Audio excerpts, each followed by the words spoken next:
All right, I, Mayor Matt Girding, call the April 21st, 2025 City Council meeting for the City of Somersworth to order. City Clerk, will you please call the roll? Counselor Pepin. Yep. Vincent. Yep. Gibson. Excused. Parity Catanzaro. Here. Michaud. Yeah. Witham. Here. Goodwin. Here. Cameron. Yeah. Barry. Here. All right, Councilor Parity Catanzaro will lead the council in the Pledge of Allegiance.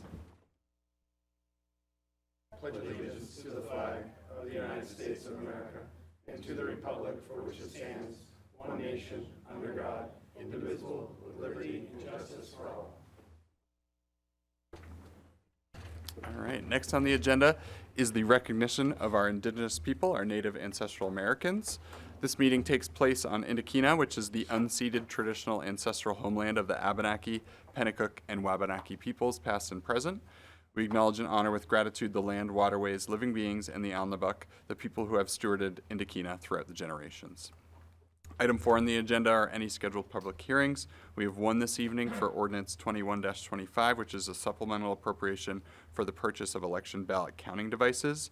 Is there anyone here this evening looking to speak towards Ordinance 21-25? Anyone looking to speak towards Ordinance 21-25? All right, seeing none, I'll close the public hearing on Ordinance 21-25. Brings us to item 5, which is comments by visitors. Somersworth City Council and Mayor's Office welcome all visitors and encourage you to voice your opinions and views at council meetings. In accordance with Council Rule 7-C, a time limit of 5 minutes per person shall be in effect unless the council wishes to suspend the rules. Speakers shall not enter into a debate with any persons, the mayor, council members, city manager, or department heads. Is there anyone who wishes to speak this evening? All right. Thank you. We have one individual coming up. If you could state your name and the ward in which you live. Thank you. My name's Richard Brooks. I live at 18 Linden Street, Ward 1. On the agenda tonight, you have Mr. Mativier for reappointment to the Historic District Commission. His term was actually up in February, and he's been trying to get his application in. There was a couple mishaps with communications and so on. We do have a meeting this Wednesday, 2 days from now. If you guys could push this forward and approve him tonight, I would appreciate it. I'm also the Historic District Chair. He does bring a lot of knowledge, being a code enforcement officer and so on. And, you know, we do have other vacancies, so it's not like he would take the place of someone that may have be trying to fill in, and we've had a long-running vacancy on a couple of positions anyway. So there's certainly other opportunity if someone else had applied. But just wanted to throw that out there. It's not blaming anyone, just some stuff fell through the cracks, and would love to see him make every meeting if he can. So, thank you. Thank you. Appreciate it. All right. Anyone else wishing to speak this evening? Yes. Coming up, state your names and ward in which you live. Hello. Deborah Evans, Somersworth Housing Authority. I would like to take the time tonight to introduce you. I don't know if everyone knows, but I'm retiring in May. And so I wanted to bring in Michelle Massey, is presently our fiscal director at the Housing Authority. She's been with us 4 years, and we're happy on behalf of the Board of Commissioners and the staff, we're happy to keep her with us, and she will be the new executive director after I leave. So we're excited to have Michelle stay with us. But on a side note, I just wanted to come in tonight and say my goodbyes and tell you, each and every one of you, thank you for the support that you have shown the Housing Authority. Every time I've come here, it's been nothing but welcoming and supportive. So again, thank you. Thank you for all this time that you've, again, supported the Housing Authority in whatever we've wanted to do. We appreciate the partnership, and we know that the partnership is going to continue. Bob, thank you so much. You've been wonderful to work with, as has your staff that is here tonight. Everyone has been so kind, and I just want to sincerely thank you. It's been a pleasure working with all of you and partnering with all of you, and I know you will find Michelle just as easy to work with, if not easier. I wouldn't say easier. She's That's good. No, she's our unicorn. Oh, so, We're gonna miss her a but lot. thank you so much again. Thank you. Thank And you. I look forward to working with all of you. Thank you. Welcome aboard. Yeah, and I think I can say with confidence for the whole council, myself, congratulations and thank you really for your time, Deb. Yeah, yeah, thank you. All right, is there anyone else who wishes to make a comment this evening? Any other visitors? All right, seeing none, we'll move on to agenda item 6, which is approval of the consent calendar. The chair will obtain a motion to approve the consent calendar, which includes the minutes of the City Council budget workshop held on April 5th, minutes of the City Council proposed budget presentation held on April 7th, and the minutes of the council meeting held on April 7th. So Councilor moved. Pepin? Motion accepted as presented. Thank you. Councilor Pepin moves the consent calendar be approved as presented, seconded by Councilor Goodwin. Question for the council is on the adoption of the consent calendar. If you're in favor of the motion, you'll state by saying aye. If you're opposed, you'll state by saying nay. All in favor? Aye. All opposed? All right, ayes have it. Consent calendar is adopted. Thank you. Item 7 is comments by city councilors. Are there any comments by councilors this evening? Okay, seeing none. We'll move on to item 8, which is communications. We have none. Item 9 is presentations. We have none. Brings us to 10, which is the mayor's report. I would first like to thank Somersworth City Council for passing our budget last meeting. I know it was a long evening, I think a harrowing evening at times. I think there was some really robust discussion surrounding the budget, but I am quite confident that the Somersworth City Council, that you all delivered a budget that meets the needs of this community as best as possible. I know it wasn't easy. I certainly cannot at this time think of a better way that our deliberations could have gone, in a way that could have probably met the needs of even more people. I really think you kind of hit it on the head, so thank you. This is certainly a testament to the time that you all committed to this process and the patience that you all have. So I just want to say thanks. It was a long night, but we did it, so congrats. I'd also like to provide tonight some context for a resolution that I put forward, Resolution 5225, which is to support the Somersworth School District in the lawsuit challenging the practices of the United States Department of Education. I'm bringing forward this resolution for first reading tonight with the hopes that we can express our support for the school board and unify our support as a community for their efforts to challenge the Trump administration, the United States Department of Education. The Department of Education has issued what is essentially a gag order on districts, schools, and universities across the country. I'm sure you've all heard about this in the papers. And the Department of Education at the federal level is threatening the loss of funding to districts who do not comply with this order. This is once again, surprise, surprise, another attack on our schools, another attack on our funding sources that we desperately rely on. And I am really proud to see that our school board is standing up alongside a number of other school districts throughout New Hampshire to challenge this loss in funding, this potential loss in funding.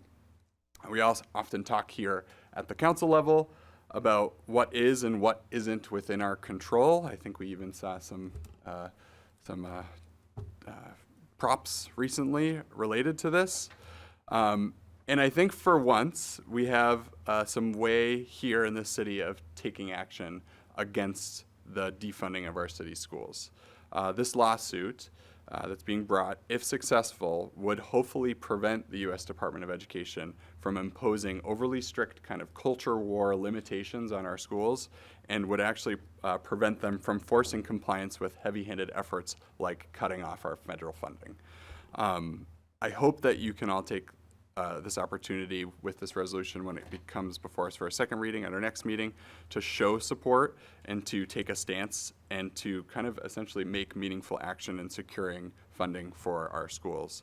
Lawsuit's important, and our joining of this by kind of approving this resolution shows that the small city of Somersworth can actually make a big difference. Worth noting, the lawsuit is not a cost to us. It's actually being funded by the ACLU, nor will it actually burden our schools or school board staff or any of the staff at the SAU. So it kind of comes across to me as a no-brainer.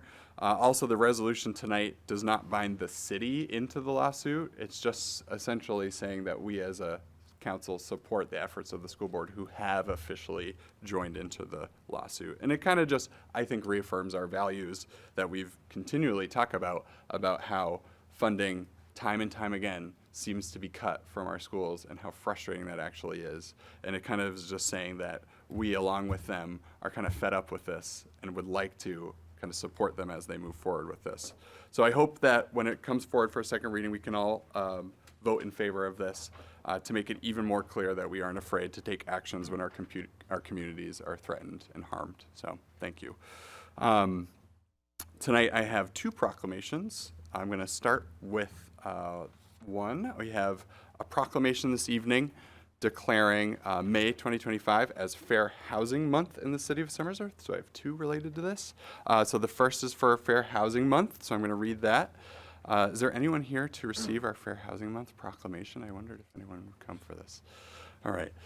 Without that, I'll at least read it and it will be displayed in City Hall. So whereas the city assures that a fair housing poster was posted at Somersworth City Hall and the Somersworth Public Library, and whereas the city assures that fair housing brochures were available at Somersworth City Hall and the Somersworth Public Library, now therefore I, Matt Girding, Mayor of the City of Somersworth, New Hampshire, on behalf of the Somersworth City Council, do hereby proclaim that May 2025 is Fair Housing Month in the city of Somersworth. So yeah, that's our first one this evening. I have to sign it. I just realized I haven't done that. I don't think I've signed any of these. So look at that, live in action. Yeah, exactly.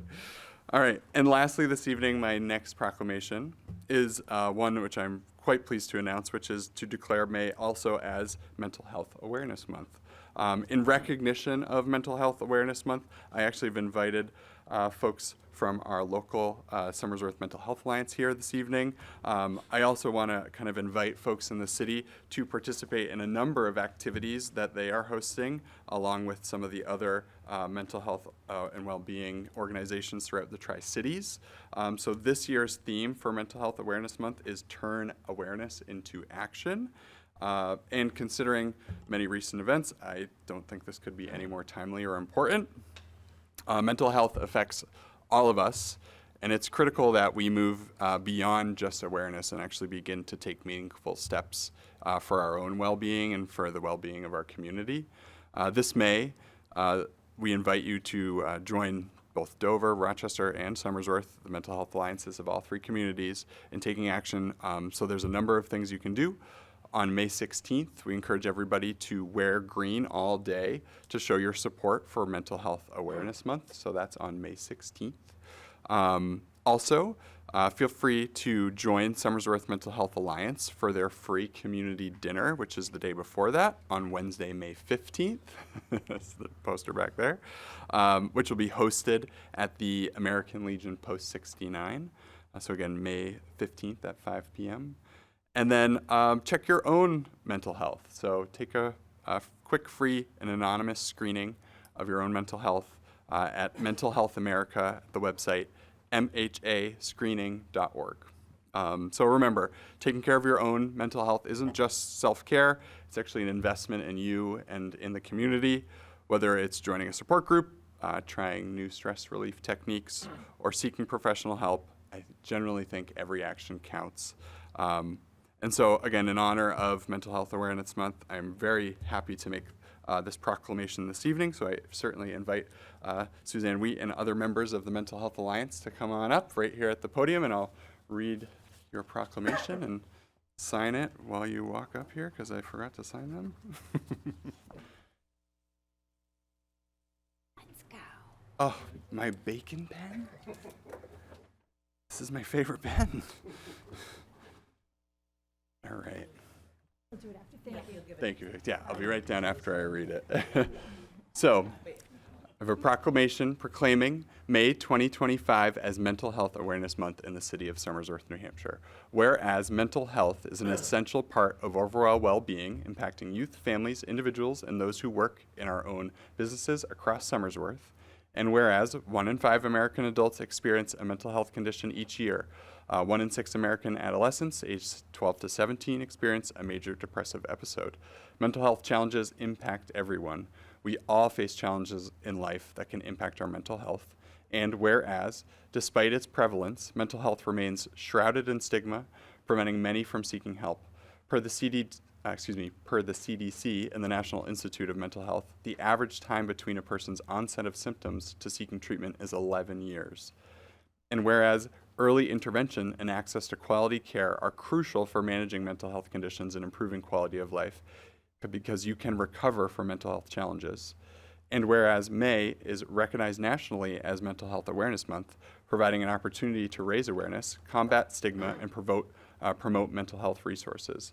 Now, therefore, I, Matt Girding, Mayor of the City of Somersworth, New Hampshire, on behalf of the Somersworth City Council, do hereby proclaim May 2025 as Mental Health Awareness Month in the City of Somersworth and encourage all citizens to educate yourselves and others about mental health conditions, treatment options, and available resources, to challenge stigma by speaking respectfully and inclusively about mental health, to seek help if you're struggling with your mental health and encourage others to do the same, and to support organizations that provide mental health services and advocacy, to create safe and supportive environments for open conversations about mental health, to become part of a mental health solution, and to work together to create a community where everyone feels empowered to prioritize their mental well-being and seek help as needed. Well, thank you.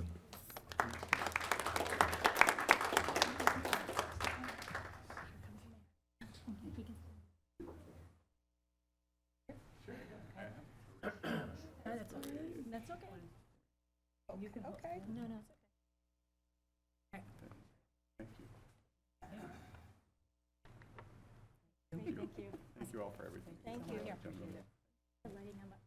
I don't know if you want The light up green? Yeah, sure, happily. to. And then do you want to mention about this? Or about the light it up? Yeah, about the organization? Oh, yeah, all the organizations. Yeah. Do you want to pass those out to folks? Yes. You're welcome to. I've only got a few. You only got a few? I've got 4.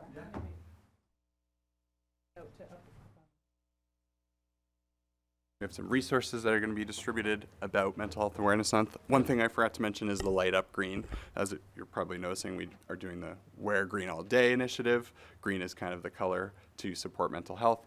We're encouraging folks, if you want to get like a green light, put it out in front of your house. We're going to light the city up green, hopefully, to encourage mental health awareness throughout the whole city, kind of get the whole city involved in this. If we can get the city green for the month of May, that'd be pretty darn cool. So really hopeful we can get as many folks to participate as possible. So We have a lot of green traffic signals, but we can't turn them all green at the same time. I saw Director Babinski with that thought, but I think it would create mayhem. But other than that, I think it's a great idea. everyone going always. Thank you. And with that, this concludes my mayor's report this evening. So thank you all. Next on the agenda is item 11, which is reports of standing committee. We have Finance Committee. Chairman Witham, you are up first. Yes, thank you. Nothing nearly as exciting, but perhaps some important items nonetheless.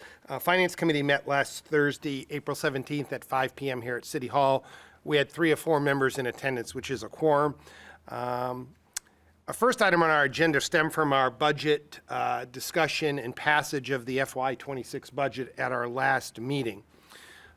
One of the items that was included in the school department budget was the use of $200,000, which was described in their budget line as fund balance. I'll be frank, I saw it during the budget presentation, made me scratch my head, but then I forgot about it, so I will take some ownership there for not flagging it sooner. The superintendent, Mr. Shea, was in attendance, and we discussed this. So backstory, a number of years ago now, I could look it up here, hold on. 2021, thank you, Manager Belmore. The City Council passed a resolution that, in essence, allows the school department to estimate underutilized spending from the current year budget that they can allocate towards the subsequent budget year. That requires a vote of City Council to do that. That is the $200,000 that was in the school department budget as presented. However, there was never a vote of this council to authorize that use of the $200,000 in accordance with the resolution. So in order to allow the school department to use $200,000 remaining from the current fiscal year budget, in accordance with the resolution passed by council back in 2021, we need to authorize that. So ideally, it should occur before the budget is approved. In this case, we're sort of cleaning it up after the fact. Other than the order, the mechanics are no different. It is open to debate, I suppose, but what it is using is money that will remain from this year's budget to be allocated towards next year's. Again, the order and the sequencing, I think even the superintendent agrees that it's out of order, but not illegal. We just need to clean it up mechanically, if you will. I can tell you that the Finance Committee discussed this at some length and agreed that it was perhaps maybe an administrative oversight, we'll go with that for lack of anything else, and trying to clean it up now, and it's supported 3-0 by the Finance Committee to do that here this evening. That's the end of that report. Next item on our agenda was an emergency repair of a culvert on Rocky Hill Road. So for residents that may be familiar with Rocky Hill Road, shortly after Winslow Drive, the road turns from a paved road into a gravel roadway that goes into Rochester, ultimately out onto Haven Hill Road. That section of Rocky Hill Road is sort of half in Somersworth and half in Rochester, that gravel portion. I could share that Somersworth, and again, we discussed it at committee, thank you, Councilor Pepin, is interested in paving that section of roadway, but only if the city of Rochester is, because we don't want to do something if we can't do it all the way. So we are in communication with the city of Rochester. I know Director Babinski is, and we'll tee that up when the appropriate time comes. That being said, there is a series of culverts at the low spot of that gravel section, and one of the culverts has now failed and it's created a sinkhole. If you drive down that section of Rocky Hill Road now, it's cordoned off with a number of cones. It's restricted to one lane. The road does see, even though it's gravel, sees a fair amount of traffic, so we would like to replace that damaged section of culvert sooner rather than later. We consider it emergency. And SUR Construction out of Rochester, who will be doing some other work for us in the city, has provided a proposal to repair that culvert, replace it, to the tune of $120,000. So we'd look for action on this so that we can begin this sooner rather than later. It would be paid for out of fund balance, as we see it as an emergency repair. I can tell you the city engineer has already applied for an emergency wetlands permit so that we can dam and pump the water flowing through the culvert during the repair phase of the operation. So Finance Committee again supports this on a vote of 3-0. Under some informational items, City Engineer Hall and Manager Belmore outlined that the city will be going through a cybersecurity audit with the Overwatch Foundation, all grant-funded activity of both our water and wastewater treatment plants to look at our cybersecurity preparedness in both of those operations. We did do some cybersecurity work at both of those facilities a few years ago, but this will be a more robust audit looking at everything from employee training to accessibility, to include our operators' ability to access the operation of equipment remotely, which they can do from their home. So we're looking at all of that through the Overwatch Foundation, which again is grant funded. Finance Director Smith gave us reporting on the current fiscal year budget. It still looks like we are going to finish the year in the black. We have already authorized the development of a transfer ordinance to be introduced to council later in the fiscal year, within the next month or so, as necessary to align the various department budgets. But the overall city budget will be finishing in the black, near as we can tell, barring some very strange event that we don't envision. And that'll conclude my report for tonight. Thank you. Thank you. Brings us to Government Operations Committee, Chairman Mishu. We have not met, Your Honor, but we are scheduling a meeting for Wednesday, May 7th at 5 p.m. here at City Hall. Thank you. Next is Economic Development Committee, Chairman Goodwin. No report. Thank you. Next is Public Safety Committee, Chairman Pepin. I have no report this evening. Thank you. Next is Public Works and the Environment Committee, Chairman Witham. No report. We just met as finance, but there were a couple of public works items sort of in there, but we dealt with them from a funding perspective, not from an action perspective. Thank you. And lastly, Recreation Committee, Chairwoman Cameron. All right, thank you. Brings us to item 12, which is reports of special committees. Are there any reports of special committees? Yes, Councillor Pepin. Yes, thank you, Mayor. We did have an E911 meeting on April 8th at 1 p.m. at Somersworth Police Department Conference Room. The first thing on the agenda was to approve the minutes of February 5th. Second thing was on the agenda was Father Andrew came and asked permission to name the road that comes in, the entrance to where that comes in off of Maple Street. He wants to name that as St. Martin's Way.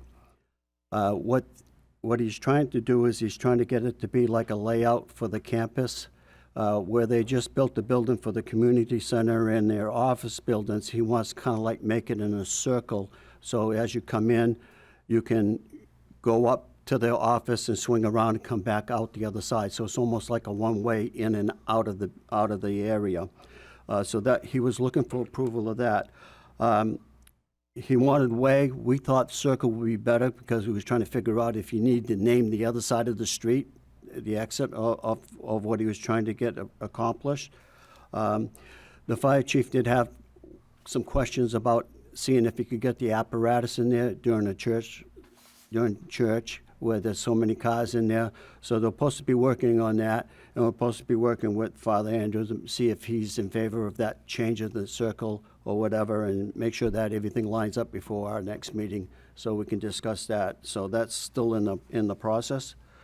The third thing that was brought up is 367 High Street. I brought this up at the last time.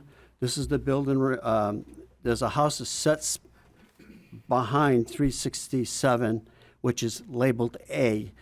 It is invisible from the street. There's a little dirt pathway just in between that house and the head and necks, and the person doesn't get deliveries like from FedEx or whatever because they don't know the building's out there. We're concerned about the fire and the ambulance and all emergency services probably not seen it because it's very, very small and it's very hard to pick out. So we come up with trying to name it a street. We come up with Dawson Street. No, Dawson Street was one of them that rejected Dorset Street.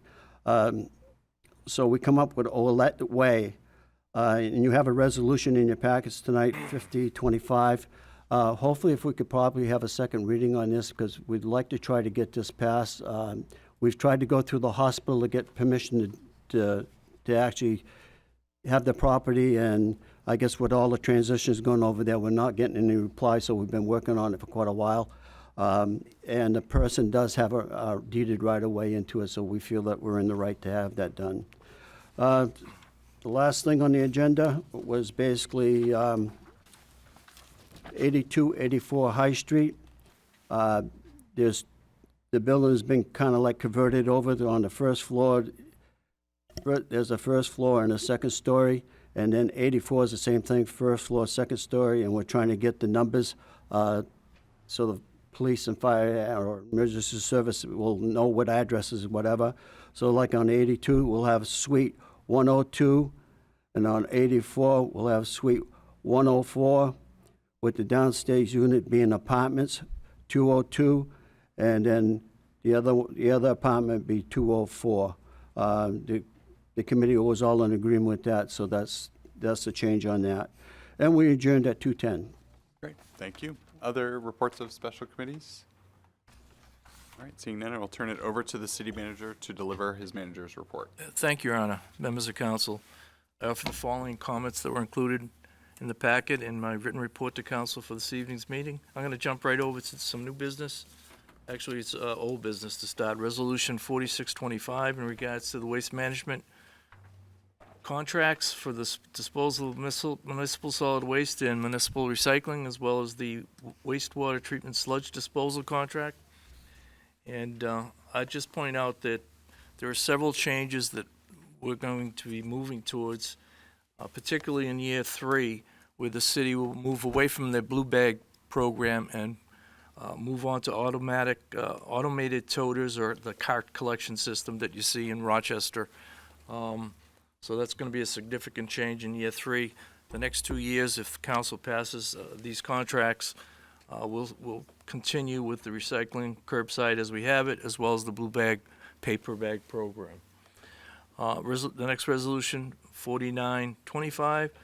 Again, there were comments and information provided in the last meeting's packet, but I would point out that our city clerk noted in the information that we provided at the last meeting that our current 5 tabulation devices are 20 years old, and by the end of 2025 will no longer be serviced by the vendor AccuVote. So we really need to move forward on that one.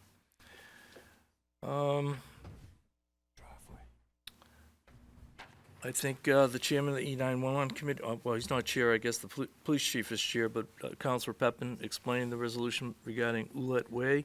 It's really again, it's the naming of a long driveway into a private way, and they'll post a sign with that name if it's passed by council, as well as the private way sign on top of it, on top of the name of the new way. I did provide you in the last meeting, or this meeting packet, a memorandum from Mike Bavensky, as well as an estimate from SUR Construction that outlines the core expenses for this particular project.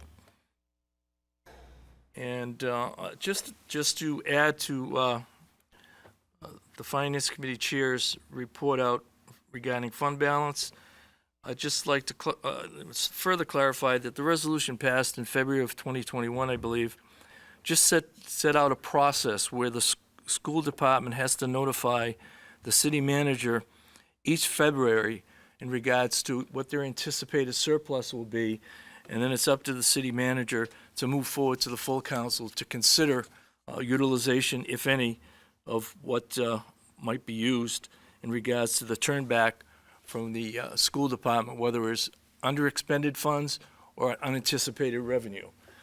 The other thing is, the reason why we set up this process, because the city council and cities are the only ones authorized to spend or spend any of the fund balance the city may maintain. So the resolution just, set forth a process. State law requires the city council to take action. No other body can take action in regards to the use of fund balance. And just a quick informational item. I know we've been talking about this ad nauseum for probably close to 20 years with several different companies. The solar array at the Somersworth Sanitary Landfill Superfund site, they plan to start mobilizing next week, I believe, and hope to complete construction by the end of this coming September. And that concludes my brief comments this evening, Your Honor. Thank you. All right, brings us to item 13, which is nominations, appointments, and elections. Under nominations, appointments, and elections, in accordance with Council Rule 17, appointments, the following are being introduced for nomination this evening. I do have a quick edit. It was my apologies. I missed a name when I was writing the agenda, so we are short a name.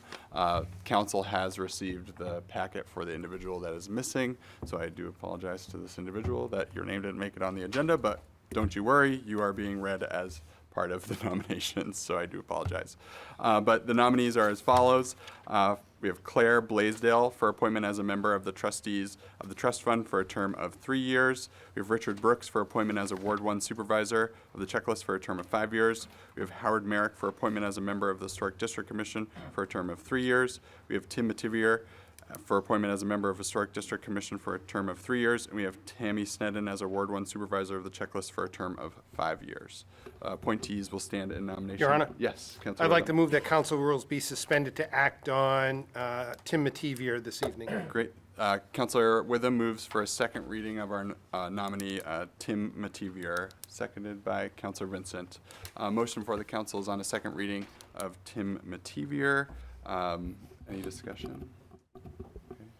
Seeing none, I think without objection, we can just go forward. Yeah, I don't think we I'd need to agree. do a full vote on that. So again, Tim Mativier for appointment as a member for Historic District Commission for a term of 3 years. And Your Honor, I'd like to move that we ratify the appointment of Tim Matier for the appointment of thank 3 you. years. So Councillor Witham moves to appoint Tim Mativier to the Historic District Commission, seconded by Councillor Vincent. Again, the motion for the council is to accept Tim Mativier's appointment. Discussion. Yes, Councillor Berry. I just wanted to kind of make note that, again, he's a very active member in the HDC. He does come with a lot of knowledge and has very rarely missed a meeting. So I think I'm in full support of moving him to a permanent member. I was actually really surprised when we did him as a alternate, and I've been pushing for him to go full. So happy to see it. Thank you. Other discussion? Okay, seeing none, if you're in favor of the nominee, you'll state by saying aye. If you're opposed, you'll state by saying nay. All in favor? Aye. All opposed? All right, ayes have it. Tim Point of order? Mativier- Oh, yes. Yeah, I just had a question about the supervisors of checklist. We have a special election coming up on May 6th, and I didn't know if there was any reason that we should expedite those appointments, or if they do not. We will have a in council until meeting a later one. in advance of that special election. So, I mean, you are always welcome to if you'd like to this evening, but I don't, yeah, if you'd like to, you can. We will have another meeting in advance of that where we could vote on those folks then as well. Okay. Councillor Gibson, do you have a question? Yeah, my, following up on, Sure. I don't know what level of training they need for the supervisor position, but I would think with a special election coming up, the sooner somebody was in place, the better. Your Honor, I'd move that all nominations be brought to a second reading this evening. Thank you. Second. Right, motion for, by Councillor Witham to move all nominees for a second reading, seconded by Councillor Gibson. Discussion?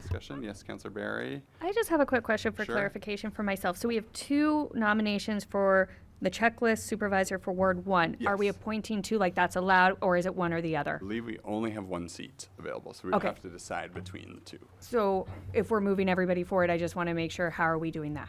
We would have them read for second reading, if you will, like think about it like a resolution, and then we would choose the individual to nominate and the one who isn't essentially, doesn't have a motion next to their So we're not name. lumping them. I just wanted No, to make sure. no, Okay. just for the second part of this process, since we typically do a first reading and then at our next meeting, a second reading. This was going to be the first reading, but we have a motion to move forward. Any other discussion or questions? All right, just because there was a little uncertainty about that one, I am going to have that one to be a vote and not a, without opposition, if you will. So again, if you are in favor of moving the slate of nominees to kind of our second reading, you'll state by saying aye. If you're opposed, you'll state by saying nay. All those in favor? Aye. Aye. All opposed? Nay. We have one nay. Okay, I have it. So we have our second reading on our remaining candidates. We have Claire Blaisdell for appointment as a member of the Trustees of the Trust Fund for a term of 3 years. We have Richard Brooks for appointment as a Ward 1 Supervisor of the Checklist for a term of 5 years. We have Howard Merrick for appointment as a member of the Historic District Commission for a term of 3 years. We have Tammy Snedden as a Ward 1 Supervisor, or as an appointee to Ward 1 Supervisor of the Checklist for a term of 5 years. What are the wishes of the council? Your Honor. Councilor Witham. I'd move that the council ratify the nomination of Tammy Stedden as supervisor of the checklist for Ward 1. We have a motion before us to move forward Tammy Snedden as Ward 1 Supervisor of the Checklist, seconded by Councilor Parity Catanzaro, it looked like. So again, the motion before us is to approve Tammy Snedden as Ward 1 Supervisor of the Checklist. Discussion. All right, seeing no discussion, if you're in favor of the nominee, you'll state by saying aye. If you are not, you'll state by saying nay. All in favor? Aye. All opposed? Okay, ayes appear to have it. Ayes have it. Tammy Snedden has been accepted, along with previously Timothy Vera. I just need to write this down. Excuse me. All right. If you're caught up, Your Honor, I'd I make a am. motion that we ratify the nomination of Claire Blaisdell as a member of the trustee of trust funds. All right, Councilor Witham moves to approve Claire Blaisdell as a member of the trustee of the trust fund, seconded by Councilor Goodwin. Motion before us is to approve Claire Blaisdell. Discussion. All right, seeing none, if you're in favor of the nominee, you'll state by saying aye. If you're opposed, you'll state by saying nay. All in favor? Aye. All opposed? All right, ayes appear to have it. Ayes have it. Nominee is accepted. All right, other wishes of the council. Councilor Witham. I'd make a motion that we ratify the nomination of Howard Merrick as a member of the Historic District Commission. All right, motion before us is to approve Howard Merrick as a member of the Historic District Commission, seconded by Councilor Goodwin. Again, motion before us is to approve Howard Merrick to the Historic District Commission. Discussion. Seeing none, if you're in favor of Howard Merrick and his appointment, you will state by saying aye. If you're opposed, you'll state by saying nay. All in favor? Aye. All opposed? All right, ayes appear to have it. Any other wishes of the council? Okay. Seeing none, we will move on to agenda item 14, which is items that have been laid upon the table. We have 4 items. I will first. Mr. Mayor, Oh, yes. I'm probably lost track. Did we approve Tim? We did Okay. previously, yes. We approved Timothy Beer, Tammy Sneddon, Claire Blaisdell, and Howard Merrick. Those are the 4 names. God, my memory's getting bad. Okay. Again, back to item 14. There are 4 items, or that's 4. Oh my God, I can count tonight, that we've laid upon the table. I will first list them and read the 4 items and then ask council what their wishes are related to them. So our 4 items are Ordinance 17-25, which is to amend Chapter 19 zoning ordinance, section 21, circulation and parking regulations. Ordinance 1825 to amend chapter 19 zoning ordinance, table of uses, table 4A2, principal uses 5, places of worship and related religious facilities. Then we have ordinance 1925, which is to amend chapter 19 zoning ordinance, section 1924, accessory dwelling units, and section 25 definitions, section ZD dwelling unit accessory. And then lastly, ordinance 20-25, which is to amend chapters 19 zoning ordinance, section 1920D2FI, Somersworth Plaza signage. Of note, all 4 of these have not yet had a second reading. We tabled them prior to their second reading at our last meeting, so if they were removed, they will then need a second reading this evening. Yes, Councilor Witham. I'd move that all 4 be removed from the table and acted on this evening. Councilor Witham makes a motion to remove ordinances 1725, 1825, 1925, and 2025 from the table, seconded by Councilor Pepin. Motion for the council is to remove ordinance 1725, 1825, 1925, and 2025 from the table. This is a non-debatable motion. If you are in favor of the motion, you'll state by saying aye. If you're opposed, you'll state by saying nay. All in favor? Aye. All opposed? All right, ayes appear to have it. Ayes have it. All 4 ordinances are removed from the table. So again, as noted, we have yet to have a second reading on these. We did have public hearings on them all, so we're at least covered there, but I will call upon the chair to do our second reading. So first up, we'll have a second reading on ordinance 17-25, which is to amend chapter 19 zoning ordinance, section 21, circulation and parking regulations, which, if approved, would allow for alternate parking solutions and a requirement for parking for studio and single bed units under 1,000 square feet. City Clerk. Ordinance number 1725, to amend Chapter 19 zoning ordinance, Section 21, circulation and parking regulations. Thank you. Quick sip of water. Ordinance 17-25, having been read a first and now second time, is open to further amendments. Okay, seeing no amendments, I will look for a motion on ordinance 17-25. No one has a motion? Motion to adopt as presented. All right, Councilor Witham makes a motion Multitasking poorly, sorry. to adopt resolution 17, or ordinance 17-25, seconded by Councilor Cameron. Motion for the council is on the adoption of ordinance 17-25. Discussion. All right, seeing no discussion, if you're in favor of the adoption of ordinance 17-25, you'll state by saying yes. If you're not, you'll state by saying no. City Clerk, will you please call the roll? Counselor Witham. Yes. Goodwin. Yes. Cameron. Yes. Barry. Yes. Pepin. Yes. Vincent. Yes. Gibson. Yes. Parity Catanzaro. Yes. Michaud. Yes. All right, ordinance 17-25 has been adopted. The chair recognizes the clerk for a second reading on ordinance 18-25, which is to amend chapter 19 zoning ordinance, table of uses, table 4A2, principal uses 5, place of worship and related religious facilities, which, if approved, would allow places of worship to be permitted in all zoning districts. City Clerk. Ordinance number 1825, to amend Chapter 19 zoning ordinance, Table of Uses, Table 4.A.2, Principal Uses, 5 Places of Worship and related religious facilities. Thank you. Ordinance 18-25 having been read a first and second time is now open to further amendment. No amendment being offered. I'll look for a motion on ordinance 18-25. Counselor Witham. Move for its adoption. Counselor Witham moves to the adoption of ordinance 18-25, seconded by Counselor Barry. Motion for the council is on the adoption of ordinance 18-25. Discussion. Sorry, I think you mean Counselor Cameron. Oh my gosh, sorry. Yes, I think I said Barry. You're right. Oh my gosh. Guys, I'm telling you, I'm tired tonight. Apologize. Yes, seconded by Counselor Cameron. Again, the motion before the council is on the adoption of ordinance 18-25. Discussion. Counselor Gibson. I'm not anti-religion, but my question really comes down to why we allow places of worship in virtually every zoning area in the city.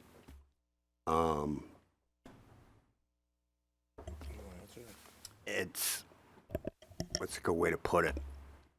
There seems to be churches popping up everywhere, all over town, and including some that don't seem to have survived very long. So, like I said, my question really comes down to, is there a need for this wider acceptance of religious facilities?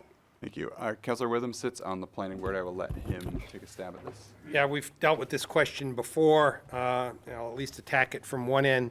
There is a law, if I get the acronym correct, it's RILUPA, which is Religious Institution Land Use Ordinance, that basically they are allowed by right in any zoning district in any community. This ordinance change tonight is simply to bring us in compliance with what is already statutorily required of us. So We appreciate that. Thank you. Does that satisfy, Counselor I Gibson? rest my case. Thank you. Counselor Parity Catanzaro. Yeah, I was going to say the same thing. I had checked the minutes of the planning board because I was curious about this as well, and it sounds like there was a state law passed, and this is to make sure that we're in compliance, as it sounds like in practice we already are. Other discussion? Yes, Counselor Vincent. Thank you, Ron. I just want to say another thing. I remember being in the fire service. Not only do they have that right there, they also are exempt to some certain fire code laws, candles and so forth about that. And I'm not sure if it still exists. The fire chiefs here, we don't need to ask them, but I just want to say that they do give that lenience to the churches with respect. Thank you. Yeah, thank you. Other discussion? All right, seeing none. If you are in favor of ordinance 18-25, you'll say by saying yes. If you're opposed, you'll say by saying no. The clerk, will you please call the roll? Counselor Witham. yes. Goodwin. Yes. Cameron. Yes. Barry. Yes. Pepin. Yes. Vincent. Yes. Gibson. No. Parity Catanzaro. Yes. Michaud. Yes. All right, ordinance 18-25 has been adopted. The chair recognizes the clerk for a second reading on ordinance 19-25, which is to amend Chapter 19 zoning ordinance, Section 19.24, accessory dwelling units, and Section 25 definitions, Section Z.D, dwelling units accessory, which, if approved, would allow for detached accessory dwelling units and would remove a fee structure determined to be out of compliance with state law. City Clerk. Ordinance number 1925, to amend Chapter 19 zoning ordinance, Section 19.24, accessory dwelling units, and Section 25 definitions, Section Z.D, dwelling unit accessory. Thank you. All right, ordinance 19-25 having been read a first and now second time is open to further amendments. Yes, Counselor Witham. I'd like to propose an amendment, Your Honor. On the second page of the ordinance.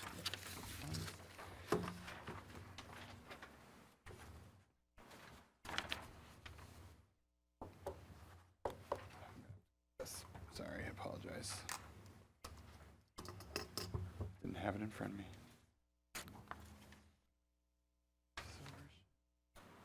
Okay. Second page of the ordinance, about halfway down, under E, dimensions.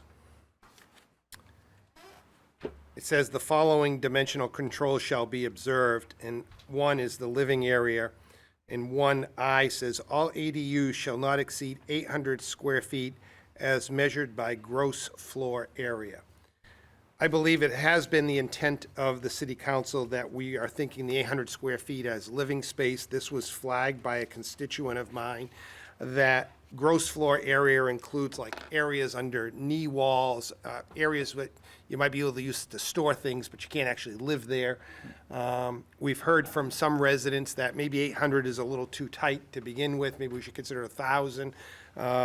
That's open to debate amongst us at some point in time.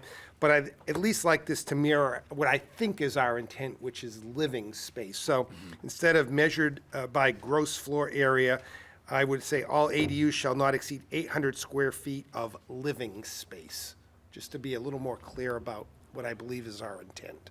And I do not believe this is a substantial enough change to warrant going back to public hearing. No, nor do I. All right, Councilor Witham makes an amendment to ordinance 19-25 to change under section I'd like E to second on the that. second page. All ADUs shall not exceed 800 square feet of living space. Seconded by Councilor Vincent. Again, the motion before us is to amend ordinance 19-25 to change section EI to all ADUs shall not exceed 800 square feet of living space. Discussion. Councilor Vincent. Thank you, Council Witham. Good catch. You're spot on. That was a really good catch because that could really hinder when you have 8 feet of a crawl space and it's only 3 feet high. Definitely a good catch. Other discussion. Councilor Goodwin. Maybe I'm a little naive or just tired this evening, but I don't. I mean, I get the intent, and I certainly agree 800 square feet is small, but I don't know, how does one define living space? Is that a clear term that we can actually act on? In commercial real estate world, I don't, that's not a term I'm familiar with. It's gross square feet or net square feet, net rentable square feet. There's more specific terminology. I don't know if this is a term that I'm just not familiar with in the planning world, but it seems vague to me. I'm no expert either. I'll turn it over to the city manager, but if he has an idea, or we could maybe see if our planning director, if she's amenable to come up, could speak to it. But yeah, without objection, I'll call up Michelle Mears, maybe have some insight.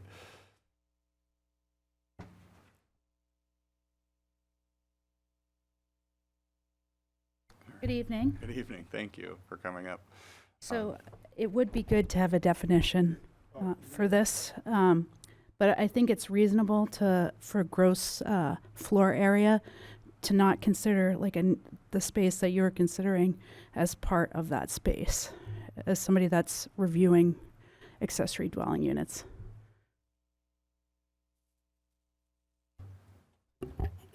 Councilor Goodwin. I think so. My gut inclination is if our intent is to make it so that people can have essentially a more space to play with in an ADU, right? Because it might be gross square feet might be 1,200 square feet and 300 square feet of it storage, or demising walls or whatever. I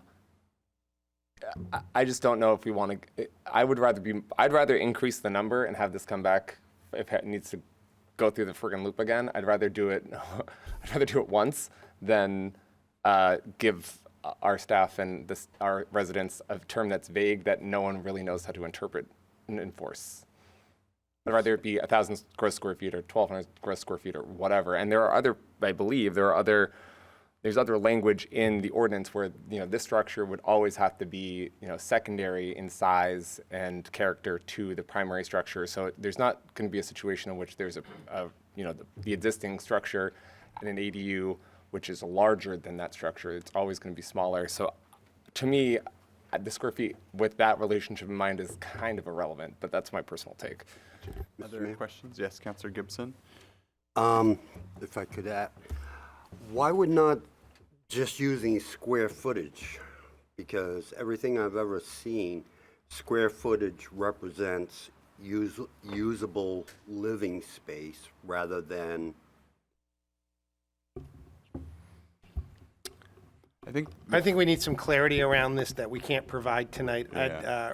like to move that we table this seeking clarity from the planning office as to terminology we can use, and I'm glad to meet with the director to speak about it. So we have a motion to table, seconded by Councilor Vincent. Again, tabling is a non-debatable motion. So again, the motion before us is to table ordinance, what are we on, 19-25? 18-25. Wait. 19. No, you're good. 19-25. So if you're in favor of the motion to table ordinance 19-25, you'll state by saying aye. If you are opposed, you'll state by saying nay. All in favor? Aye. All opposed? All right, ordinance 19-25 is tabled. We will cross that bridge on another day. All right, good insights, folks. All right, that will bring us to second reading on ordinance 20-25, which is to amend chapter 19 zoning ordinance, section 19.20.d.2.f.I, Somersworth Plaza signage, which, if approved, would remove oversight of signage at the Somersworth Plaza by the Council Economic Development Committee. City Clerk. Ordinance number 2025, to amend Chapter 19 zoning ordinance, Section 19.20.d.2.f.I, Somersworth Plaza signage. Thank you. Ordinance 20-25, having read a first and now second time, is open to further amendments. All right, no amendments being offered. I'll look for a motion on ordinance 20-25. I'd like to make a motion that we approve ordinance 20-25. Councilor Goodwin moves to adopt ordinance 20-25, seconded by Councilor Vincent. Motion for the council is on the adoption of ordinance 20-25. Discussion, Councilor Goodwin and then Witham.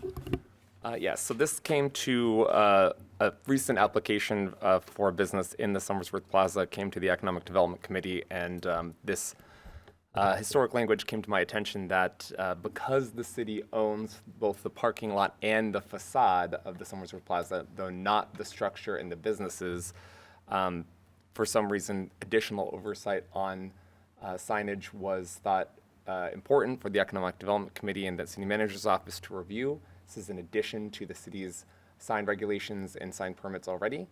And I, for the life of me, as the chair of the Economic Development Committee, could not tell you why that was particularly important, especially because the committee is not designers. We're not a planning body. It just seemed like a frivolous step. And I think the intent was, to make sure that the signs were attractive and, maybe cohesive. But I don't think it adds value. And if the council thinks that additional design review is required, then maybe we should look at the sign regs or aesthetics standards directly rather than adding this sort of arcane step. Thank you. Councilor Witham and then Vincent. During the city manager's report, he talked about, we've been talking about the solar field on the old Superfund site ad nauseum. I could tell you that we've talked about the Somersworth Plaza facade ad nauseum here in these chambers as well. Why a city owns the facade of a plaza, I don't know how we got into that business. I really don't know. And the issues related to it don't go away. They're like cockaburs on a wool sweater. They move around, but they never leave you. It's just troubling. I think this makes a ton of sense. Let our sign regulations speak for themselves instead of this extra layer of oversight. So this is one step moving us towards maybe someday not owning a facade, but I'll go with the small step here. Thank you. Councilor Vincent. Thank you, Your Honor. A little bit of history here. I remember when it was the AMP Plaza, and nothing was done.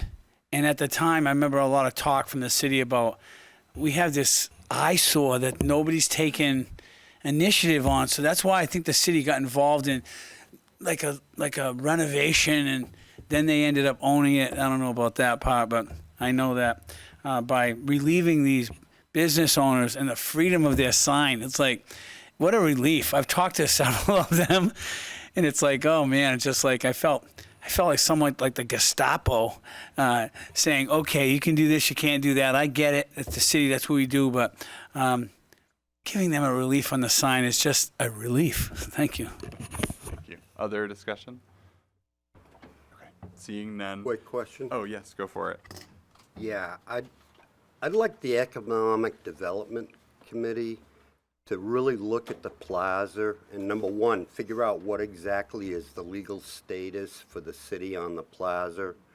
Because I owned a property in there, and they couldn't even tell me what the correct term for that property was. They just sold me a building. And one of the other things that I think we should look at is finding a way to totally divest the city of the plaza. Either because the original issue with the plaza developed when the city took it over for, if I remember correctly, taxes, and then decided to sell it off piecemeal. And that seems to just made things more and more complicated. All right. I will put those under future agenda items later in our agenda. How's that sound? Yes, Councilor Goodwin. It's clear, when you say legal status, I mean, I'm not a lawyer, but I'm pretty sure I know the legal status. The city owns the parking lot, the city owns the facade. That's it. The rest of I think there's a ground lease for the pad site in the corner, or is that independently owned as condo? It's a ground lease. So it's a ground lease for the doctor's office in the corner, so that is a long-term lease to the tenant there.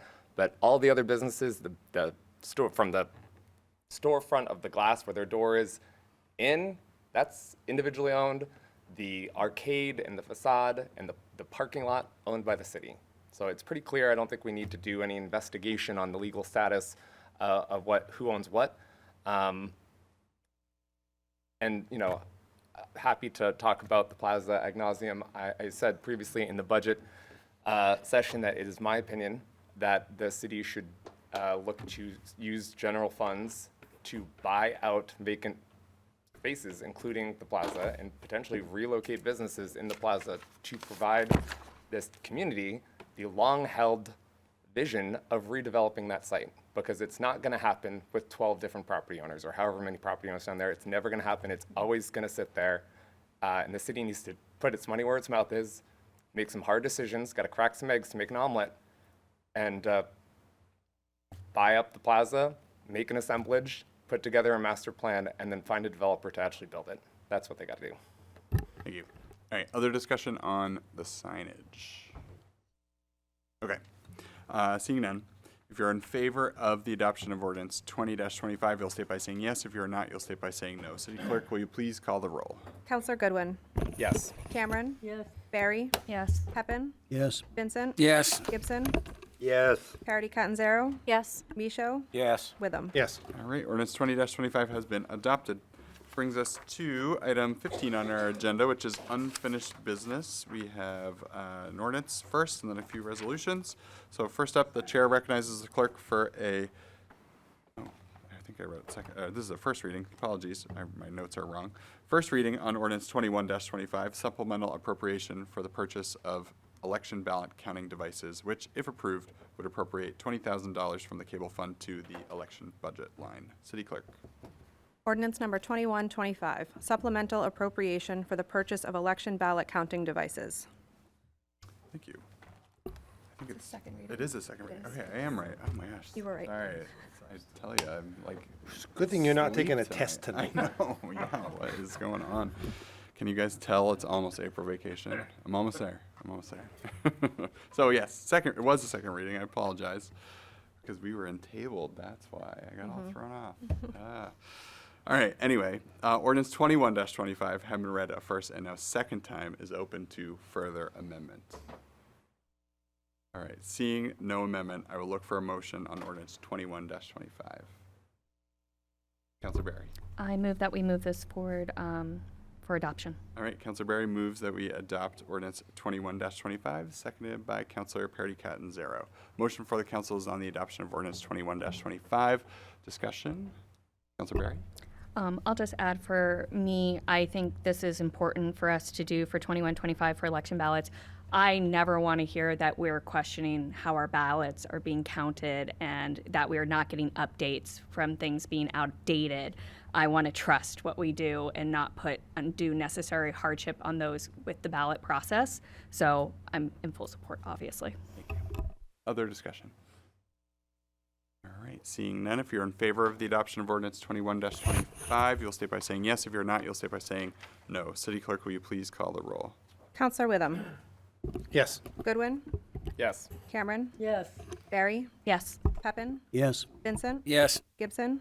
Yes. Parity Catanzaro. Yes. Michaud. Yes. All right, ordinance 21-25 has been adopted.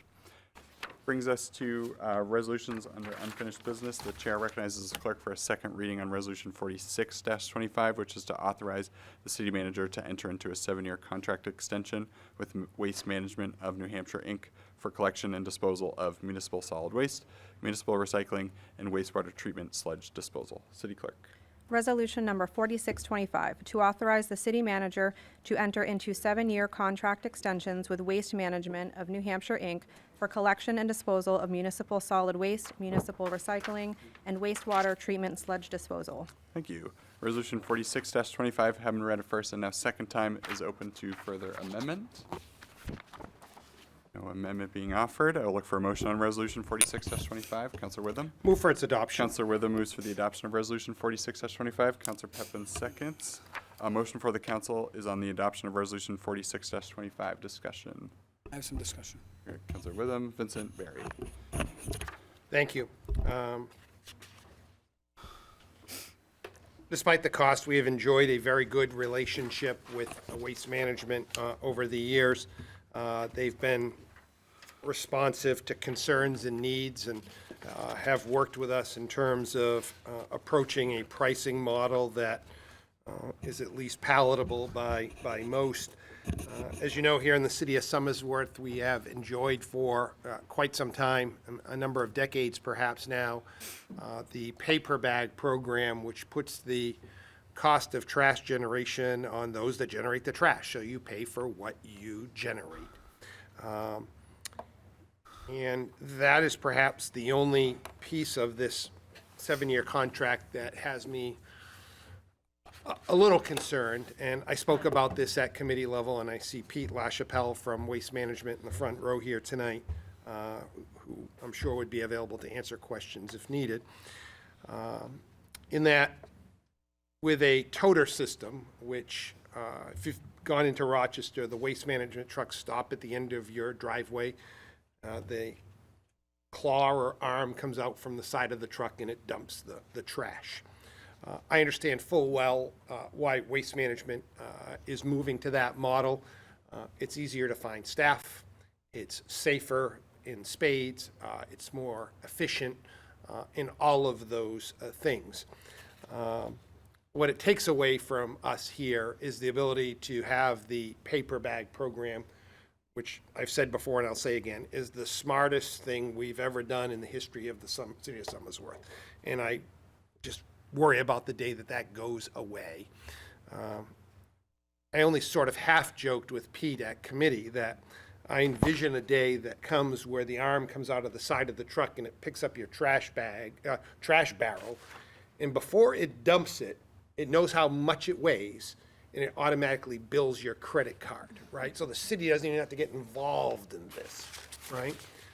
But I don't think we're far away from it, but and watch, someone's going to invent it, and I should have and would have made the money. But so that's my only reservation with this. Our next year of a contract with Waste Management was going to be in the teens, I think somewhere around 14, 15%. Was it 18%? Was it that high?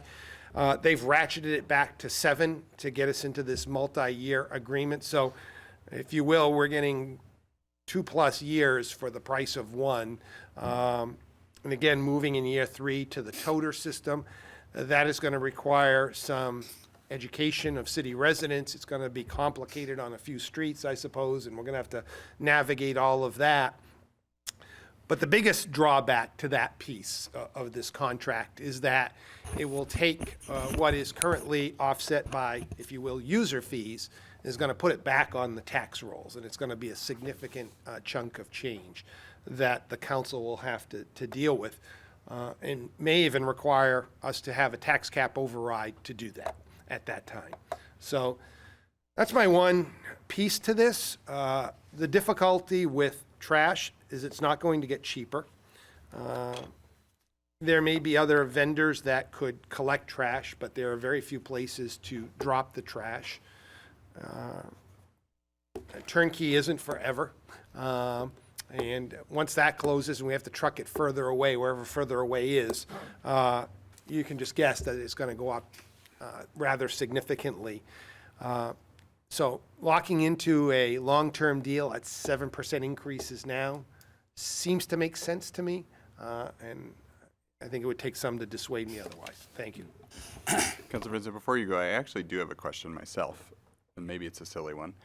Can we not still have paper bag in the totes? Can we not require residents to put their trash in a bag in a tote? Oh, okay. Without objection from council, can we call up Pete? Yeah, come on up. Thank you. Good evening, Mr. Mayor, City Councilors, Manager. Could residents or the city still elect, oh, by the way, Pete Washer. Can you just make sure the mic's on? I apologize. Turned it off. Can you hear me now? Yes, perfect. Much better. Pete LaChapelle, Waste Management. As far as using the blue bags, city could, right?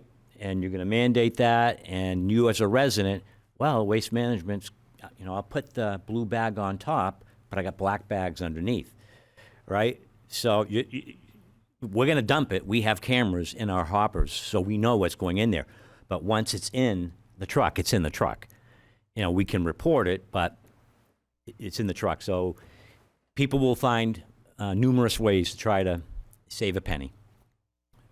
But a reporting system sounds like it might still be feasible. Potential exists. But thank you for bringing that up because I was thinking the same thing. Councilor Vincent, you're now recognized. I do have some. Thank you, Your Honor. And I do have some questions for you, Pete. Being at the committee level, in the 15 or 20 minutes we had you, I left there and I was all gun ho. It's like, okay, this is the only method, and here we go. And however, my constituents, some of them have contacted me and had some really good questions that you may be able to answer. Sure.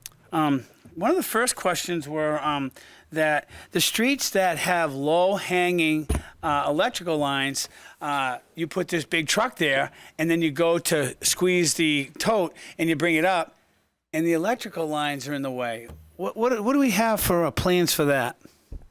Well, I guess it's state law, that any power line has to be at least 14 feet high. I believe it's 14.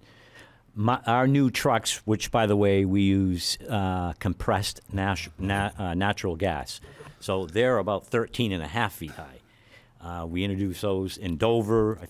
I'm not sure if we run a couple here or not yet, but they've had some low wires that it's usually cable or internet, something like that. The power lines are usually up higher. Right.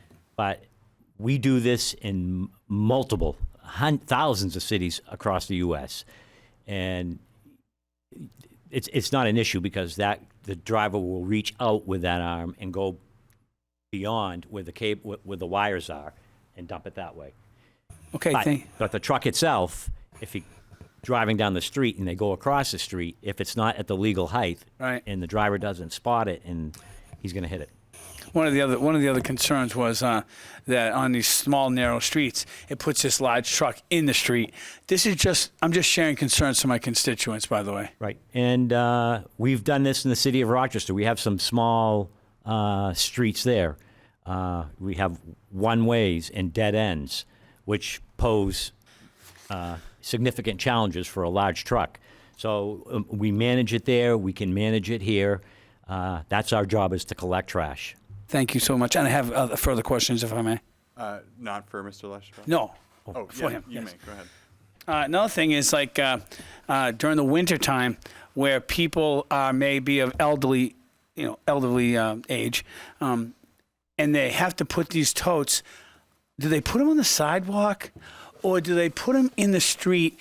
And keeping in mind that we have snowbankings now that have been plowed on sidewalks and so forth, could you just hit on that, please, a little bit? Sure. Well, we have snowbanks in Rochester, too. Right. East Kingston's fully automated. Kingston's fully automated. We have a number of communities, Massachusetts, all over the place that do that. Yeah, they're going to have to shovel an area out. We put it at the end of the driveway. And ironically, as I'm walking in, you have kind of similar carts, what we call, out in the hallway for your confidential paper. So they're going to be similar to that, very easy to roll. But yes, they have to be 3 feet apart because you're going to receive 2, one for your trash and one for your recycling. You're going to be getting a larger one for your recycling because recycling's every other week. So you've got a 96-gallon for recycling and a 64-gallon for your MSW or your municipal solid waste trash, household trash. Thank you, and I have another one for me. I only have 2 more, and I'm done, and they'll be quick. Thank you. So I don't want to take up everyone, but these are questions that are very important to people that put us here. If we get involved in this contract, is there any way out of it? I mean, or is it we're going to have to pay a penalty as a city? Say we get involved in this, and all of a sudden 2 years we're in this, and like, what the heck is going on? And we want to get out of this contract. Can we? If we fail, and it's in the contract, I sent the city manager, I think it was Thursday, a draft agreement for the city to have their legal review. If we're falling on our face, if you will, yeah, there's, we're going to have a period that we have to correct if we can, but if we can't, there is legally, they can get out of it. If the city just decides, you know what, we don't like you, Waste Management, well, then we have a discussion. Right. Right, because it is a contract. And right? one We signed more, that for a reason. Thank you for that. And one more, actually, comment that the people today that don't buy bags and they have other means of getting rid of trash, which there are a lot of them, that now they're subject to paying trash fees to the city. And that's my comments. Thank you. Councilor Barry, you are recognized next. I've kind of similar, not necessarily any specific questions. We're a hill city. We do obviously have a very steep hill, not too far from us. I'm assuming, I don't see that not going forward with this contract, but I can't think of anywhere else that really has the hill that we do. How do you deal with that? Do you have a way? Well, yeah, I mean, there may be some challenges. Yeah, I know the hill. We have some in Rochester as well, going up Rochester Hill, not probably as steep as that. Chesley Hill Road's a little bit steep in the Gonic side of Rochester. So, yeah, the totals will be, maybe on an angle, but... But you're not anticipating the truck having issues? No, or, no. Okay. Some of my other comments, having seen behind the curtain a little bit, having worked for a waste company, Councilor Witham is very correct. Most of this is just going to go up. This is safer for the people taking our trash. I also look at it as there's going to be less litter because things are not blowing around. You're not having as ripped bags as many. People aren't just throwing things randomly because they don't want to pay for a bag. I actually think that this is going to help with a lot of our trash cleanup, as we all know, is going to come up and different things like that. But one thing I just want to put out there, I have other residents who have reached out to me about the containment at houses, so we might want to look at some of our regulations around storage or containment of these trash toters and how we're going to deal with that. Just obviously it's 3 years away, but it's something that came to mind from other residents. I'm in favor of this because, again, I think we're going to run into that this is how trash is going. It's safer. They're not going to have people working on the side of the road. Otherwise, they're not going to be insured. I've seen, I can't even tell you how many horrific videos of people almost hitting a trash man or other things like that. So those were my comments on this. Thank you. Councilor Witham and Gibson. Thank you. Councilor Barry, you and others here have flagged, some of the logistical things that we're going to need to work on, and it will require us to make perhaps several ordinance changes here in the city of Somersworth with regard to our solid waste. I know that Waste Management originally wanted to go to the toters right away with the new contract starting on July 1. And we said, there's a lot to do, education, ordinance changes, all of that. And I think the fact that you've moved it out to year 3 speaks to the relationship we have with Waste Management. They're not just hammering this down on us, right? So giving us some time to work through some of those logistical challenges that I'm sure others have faced and have overcome. So there's a bit of a roadmap out there. Great. Councilor Gibson, go ahead. Yeah, I remember the original debate about paper bags. I wasn't on the council, but this is the way of the future. It's going to apportion the cost due to usage, blah, blah, blah, blah, blah, blah. Great. I went along with it at the time. I said, okay, I don't do that much trash. I get my recycling thrown in. Love it. Now we're going right back to exactly the situation that we told all the citizens we were taking them out from under. You're no longer going to have the cost of everybody's trash downshifted to you regardless of what you do. And I've talked to people in my area. A lot of them aren't real thrilled about that idea because it's just one more tax added on. They have no control over. And, you know, I know that there's probably, at this point in time, no way to resolve that issue. But I myself, I don't even fill up a 15-gallon bag. And I'm going to be paying for a 96-gallon toter. I know it's not done that way, but I'm saying that it's basically, that's what it comes down to. You pay the full cost per household. Thank you. Any other questions for our representative from Waste Management while we have him up here also? Okay, I don't see anyone. Thank you. Thank by you, the Your way. Honor. Yes. Other discussion? Oh. Hold on to Councilor Pepin and then Councilor Goodwin, or Gibson after. I guess the bottom line is that things change in the world. We had it great when it worked this way. Waste Management has a business or whatever. I guess the other alternative is that we could buy 2 more garbage trucks, hire 4 more people, and then see what it's going to cost to take the garbage to a landfill somewhere or whatever. That's an alternative. You could, still do your plastic bags and stuff like that, and the city would pick up the plastic bags and figure out what the weight thing is. I don't know if it would be more feasible to keep Waste Management going on instead of trying to figure out how you're going to get rid of the garbage once you put it in the truck. Things change in life. I hate to say it, garbage is one thing. The only other thing is that tell people to take care of their own garbage and figure out where they're going to haul it. I guess that's the other alternative that we got, which is not very good because it'll be all over the streets. So I don't think we have much of a choice. I mean, I think we have a fairly decent contract. It's leading us into what we need to go into, in the direction we need to go into. And I don't see any other alternative, to be perfectly honest with you. So that's all I got to say. Thank you. Kind of to Councilor Pepin's point, I do want to remind Council that we did approve a budget that included costs associated directly with this future contract that we have yet to sign and will hopefully approve tonight. And so the costs that were built into the budget that you all approved at our last meeting are directly related to this. If we want to change the contract, we will have to change the budget. It's just an FYI. Councilor Gibson, go ahead.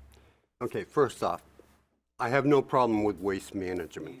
I've had problems with pickups. They've addressed them immediately, and your drivers are always courteous. My driver usually waves to me when he sees me in the yard while he's doing his pickup.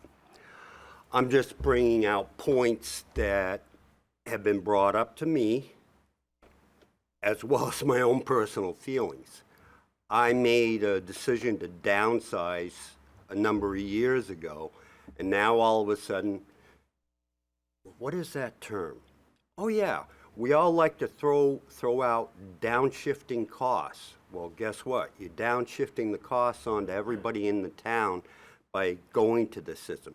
I know there's probably not an answer. I just love progress. Other discussion? Yes, Councilor Vincent.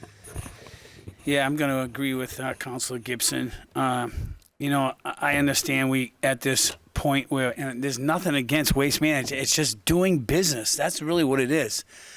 We have no idea what it's going to be to get 1 truck or 2 trucks, whatever it may be. And I understand the whole insurance thing. I get all that. But here we go again, We're putting this cost on the city.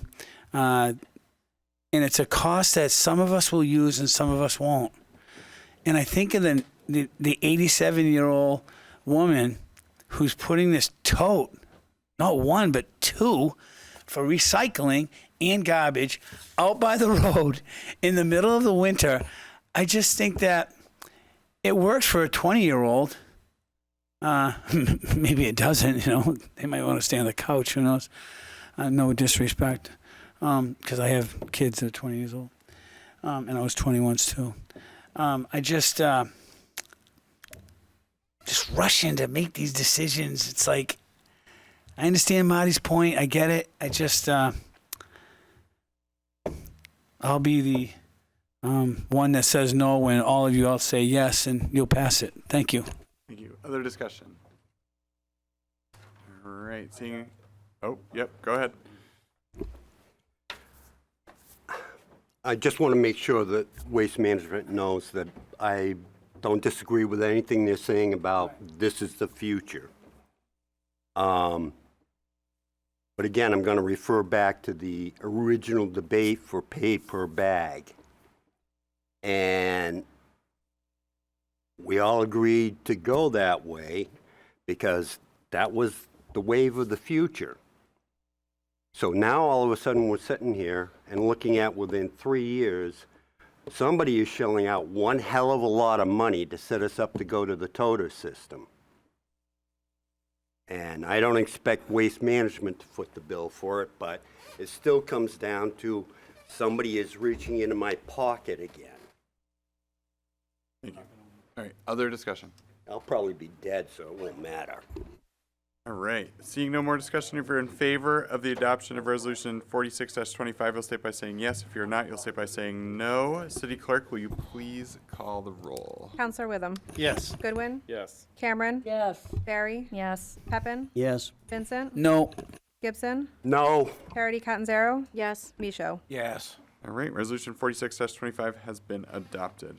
Chair recognizes the clerk for a second reading on Resolution 49-25, which is to authorize the city manager to accept a grant for the New Hampshire Secretary of State for the purchase of election ballot counting devices, which, if approved, would allow for the acceptance of a grant of $17,500 from the New Hampshire Secretary of State's office.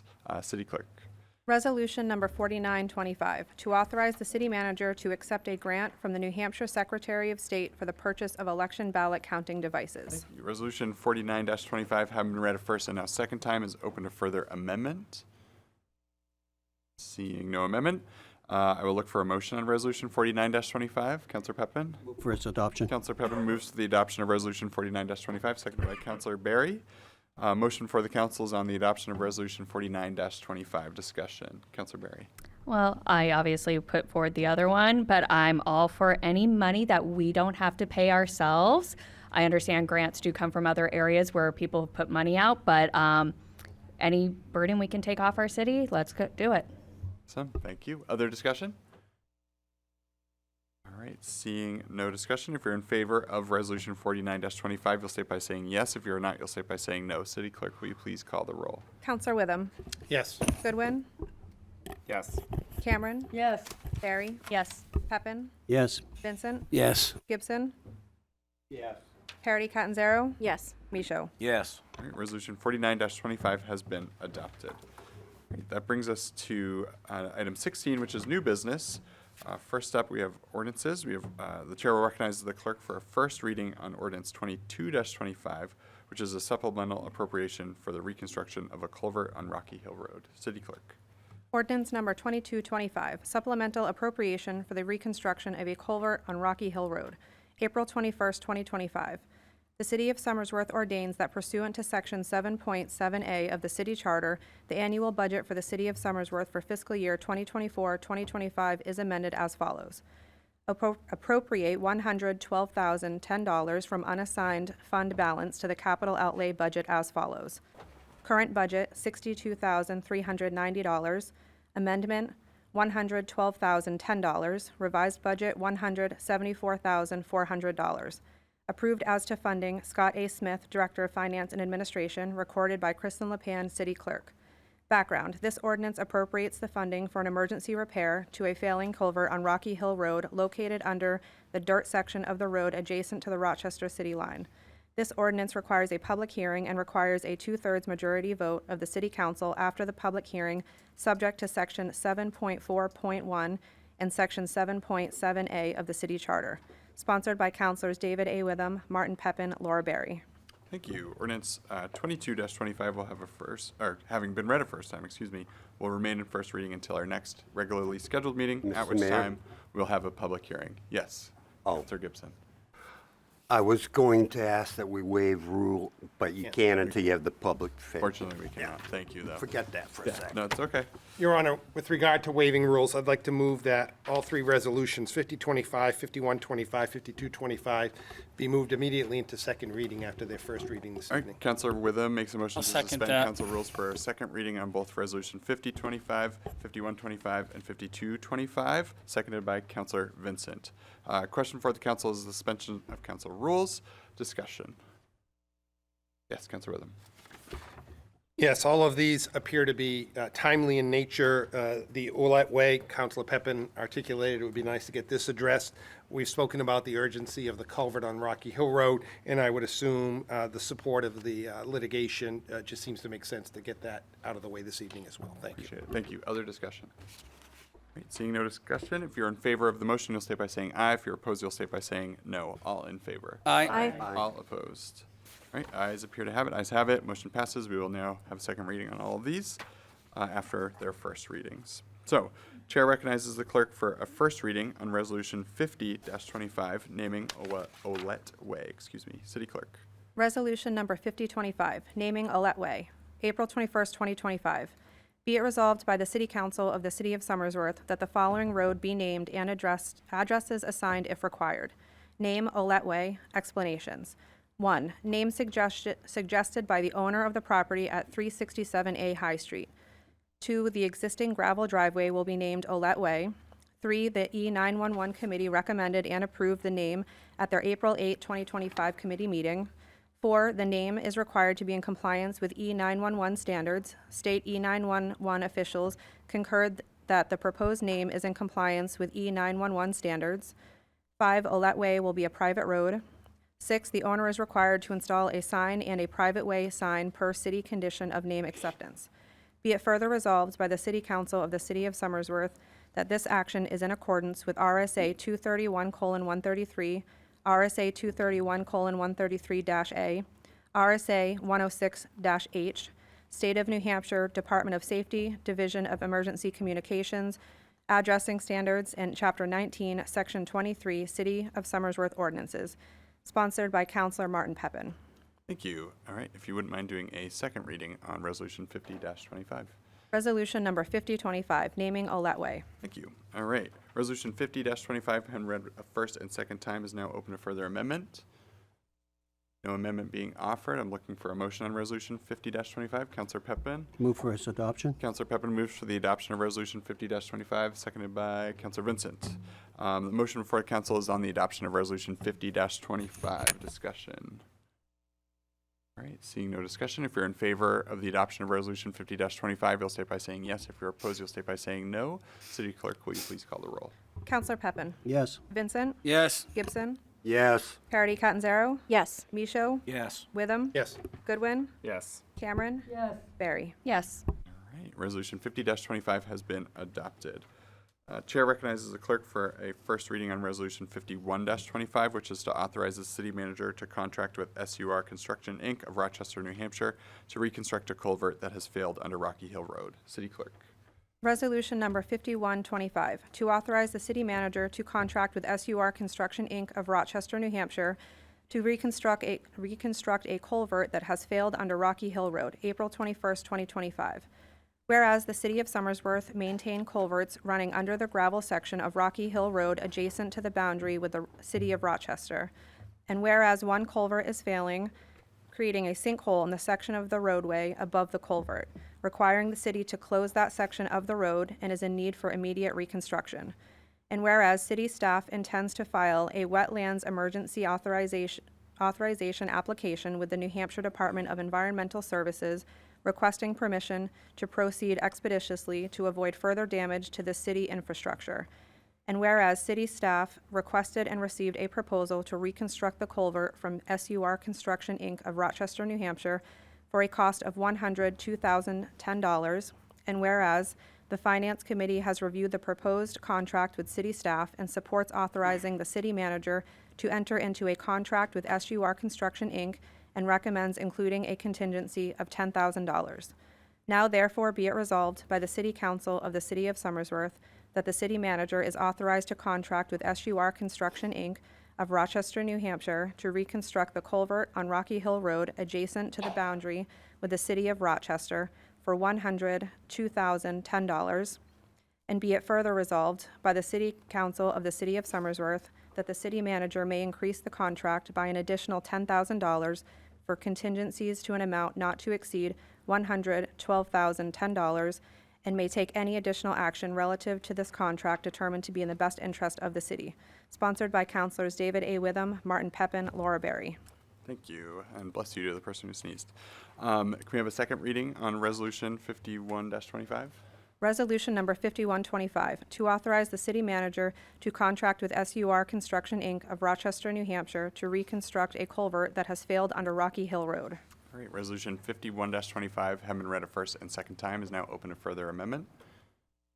No amendment being offered. I'll look for a motion on Resolution 51-25. Councilor Vincent? No? Councilor Witham? I move for its adoption. All right, Councilor Witham moves for the adoption of Resolution 51-25, seconded by Councilor Goodwin. The motion before us is on the adoption of Resolution 51-25. Discussion. Yes, Councilor Vincent. Sorry, I would have actually done that, but I wanted the discussion, so I got a little confused. A point of clarification. I know that we want to take the money out of fund balance, but if what we just talked about earlier tonight, all the departments come in under budget, that money goes into fund balance. So we could actually have enough money to pay for it out of what's left over from the money, and not hearing or seeing what the current status is of all the departments. So it's really a wash. It's the same thing. Yeah, Thank you. exactly. Thank you. Other discussion? Okay, seeing no discussion, if you're in favor of the adoption of Resolution 51-25, you'll say by saying yes. If you're opposed, you'll say by saying no. City Clerk, will you please call the roll? Councilor Witham? Yes. Goodwin? Yes. Cameron? Yes. Barry? Yes. Pepin? Yes. Vincent? Yes. Gibson? Yes. Parity Catanzaro? Yes. Michaud? Yes. All right, thank you. Resolution 51-25 has been adopted. Brings us to Resolution 52-25, which is to support the Somersworth School District in the lawsuit challenging the practices of the United States Department of Education. City Clerk, will you please do a first reading on that? Resolution number 5225, to support the Somersworth School District in the lawsuit challenging the practices of the United States Department of Education, April 21st, 2025. Whereas, on February 14, 2025, the United States Department of Education released a Dear Colleague letter that threatened to withhold funds from school districts that recognize any form of diversity in their schools, that utilized equitable practices in order to treat students fairly and justly, and participate in exclusionary practices that benefit students. And whereas this letter will impose unfounded and vague legal restrictions, will limit academic freedoms, and will have potential impacts on educational approaches that local educators have developed to serve diverse student populations. And whereas school districts across the country were required to officially certify that they are not using any of these practices that are professionally known to be in the best interest of students or potentially lose federal grants and funding. And whereas in New Hampshire, our state schools receive nearly $336 million from the federal government, and these federal funds make up about 10% of the Somersworth School District's annual budget. And whereas sources of funding to our schools here in Somersworth are continuing to decrease year after year, which harm the opportunities our students have and increase the burden on our local taxpayers. And whereas every effort needs to be made to challenge and preserve not only the funds we use to operate our schools, but also the cultures and practices that make us a phenomenal community with exemplary schools. And whereas at their April 8, 2025 school board meeting, the Somersworth School Board voted to join a number of other New Hampshire school districts, as well as the New Hampshire National Educators Association, in filing a First Amendment complaint in federal court challenging the practices of the United States Department of Education. And whereas the City Council recognizes the importance of both adequate funding and local educational decision-making authority for our schools. Now therefore be it resolved by the City Council of the City of Somersworth that the Somersworth City Council and Mayor's Office supports the efforts of the Somersworth School Board in their lawsuit against the United States Department of Education. Sponsored by Mayor Matt Girding, Councilors Paul Goodwin, Crystal Parody-Catanzaro, and Nancy Cameron. Thank you. If we could have a second reading on Resolution 52-25. Resolution number 5225, to support the Somersworth School District in the lawsuit challenging the practices of the United States Department of Education. Thank you. Resolution 52-25, having been read a first and second time, is open to amendments. All right, seeing no amendment, I'll look for a motion on Resolution 52-25. Councilor Gibson. I move that the council accept Resolution 5225 as read. Thank you. Councilor Gibson makes a motion to accept Resolution 52-25, seconded by Councilor Parody-Catanzaro. Motion before us is the adoption of Resolution 52-25. Discussion. Councilor Parody-Catanzaro and then Gibson. Yeah, I just wanted to stress one of the points in here that was made really clear. I sit on the school board as the council representative, and so I got to hear from the ACLU lawyer who is representing a lot of these plaintiffs when the school board decided to sign on. And I just want to stress the vague legal restrictions, and that is one of the major reasons that is causing this burden to our schools to try. Of course, our schools are going to follow the law, and in trying to figure out what that law is, it is very hard to do so with the restrictions that have been put forth. A lot of folks think it is not legal, these restrictions, and so by signing our name onto this and really challenging it, then we allow the courts to decide if in fact it is legal. And also to reiterate your comment earlier, Mr. Mayor, that stressed that this is not any cost to the city or any bandwidth taken from our school folks, that it is joining onto a lawsuit that is funded entirely by the ACLU. Thank you. And I will be supporting. Oh, thank you. Councilor Gibson and then Vincent. Yeah, just a couple of comments. Obviously, I support this resolution. It's really getting scary out there. Our Constitution assures us of freedom of speech, particularly if it's political. And we seem to be going down the road of, I don't like to use dictatorship, oppression, whatever. But two things I read this weekend. Sorry, I can't remember her name, but the first female member of the Blue Eagles flying team for the U.S. Air Force. Her webpage has been removed from the Department of Defense. And I had a long debate with my son over this because, I'll be honest, he likes Trump. But I got across the point to him is that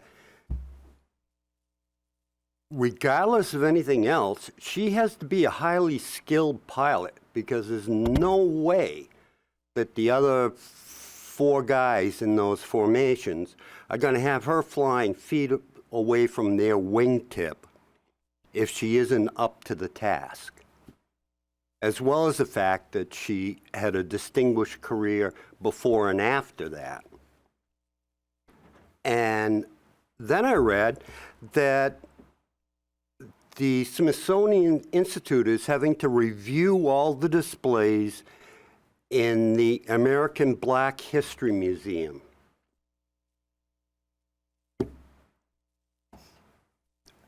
Those who do not learn from history are doomed to repeat it. And it's starting to really look like we're planning to repeat some really bad history. Thank you. Thank you. Councilor Vincent and then with him. Thank you, Your Honor. There's a clown amongst us in Washington, D.C. He lives in a house that's color white. And he's a liar, a dictator, and a person that doesn't want to obey the laws of the United States. And he'll use this against the state of New Hampshire, just like he's playing games with the state of Maine with what's going on with their transgender. Don't think he won't. It's terrible. Hopefully it will be a quick 4 more years. Thank you. Councillor Witham. Thank you. I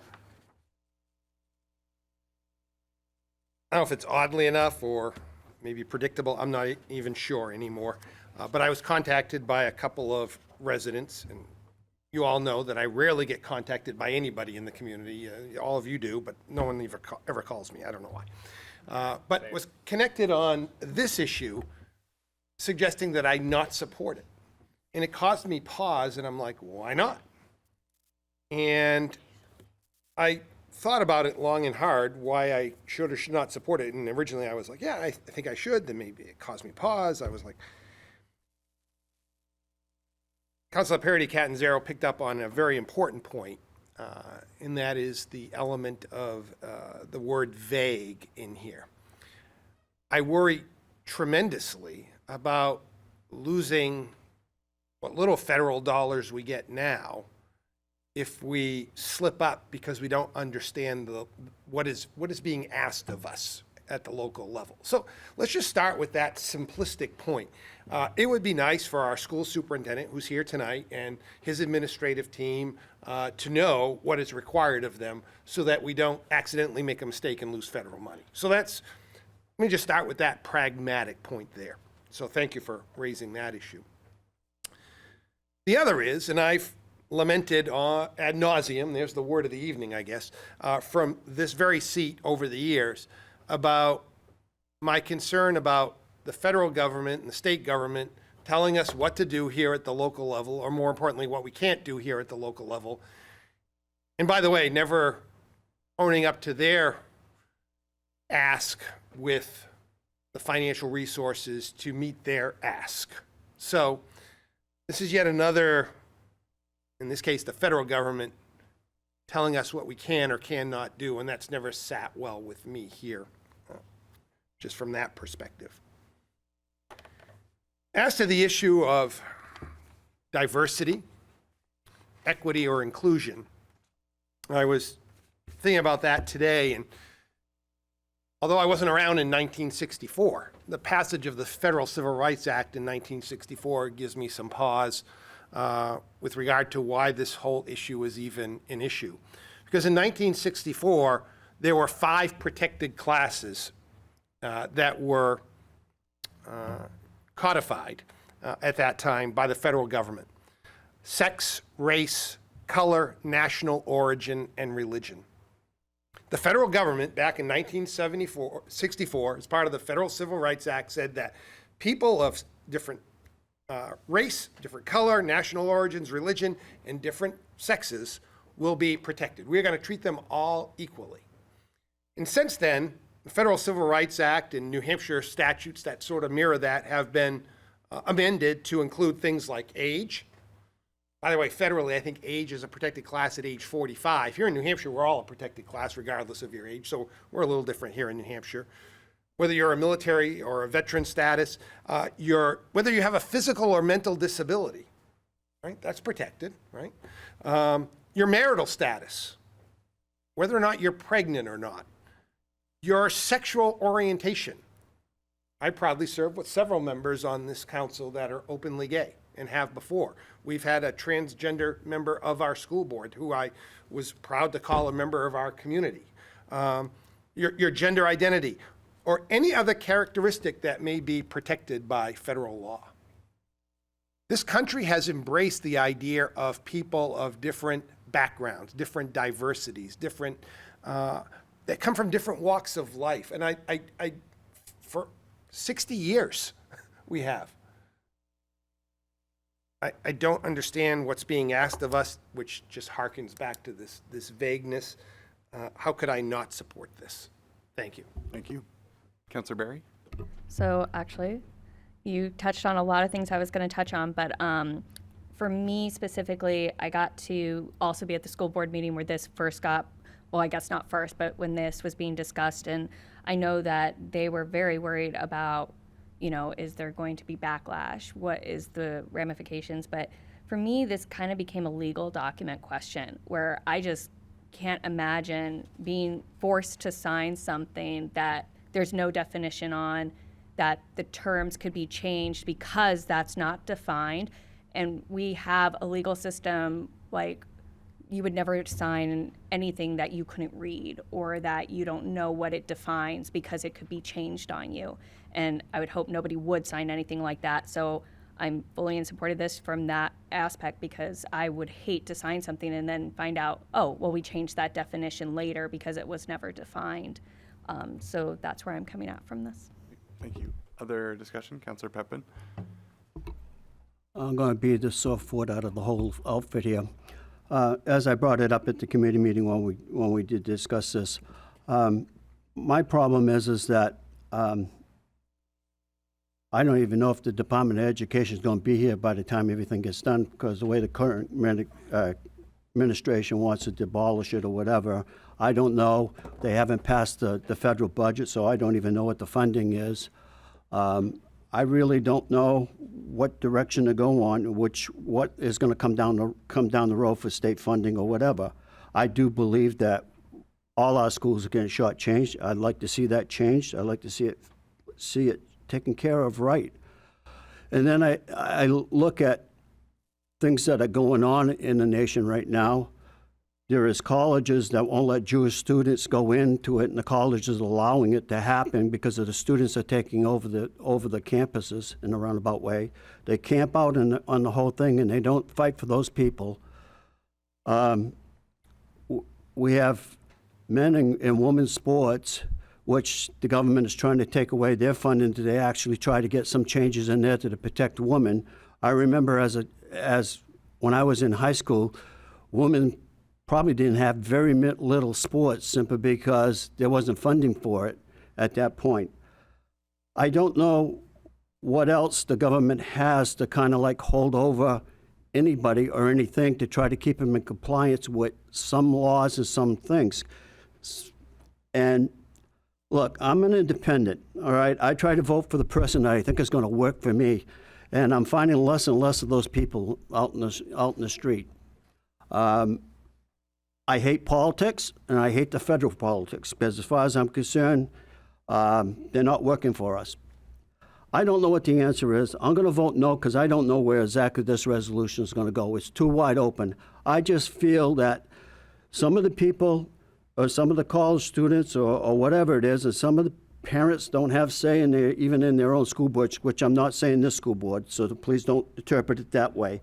All right, but there is times that parents don't even have a right over their own children anymore.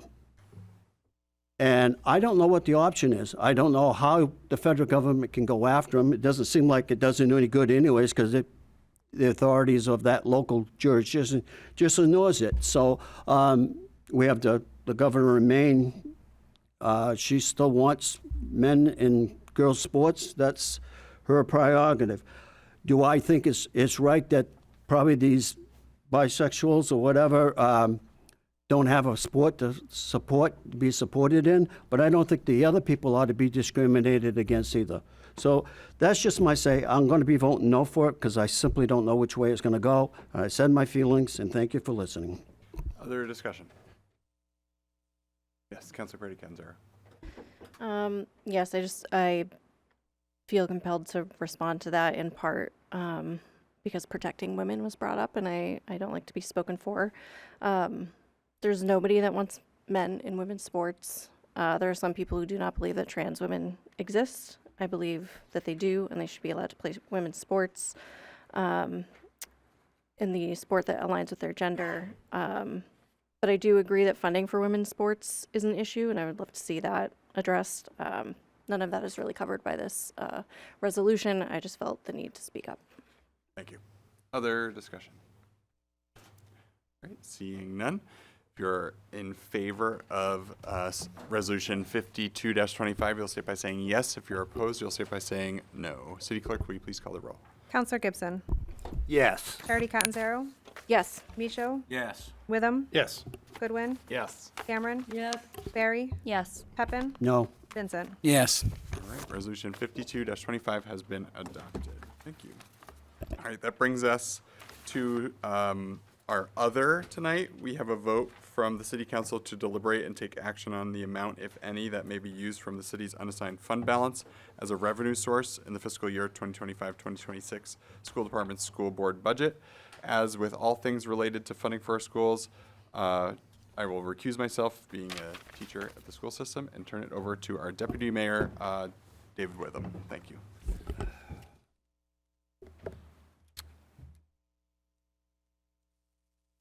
So as a reminder to council, the amount that was utilized in the preparation of the school department budget, which we deliberated, was $200,000.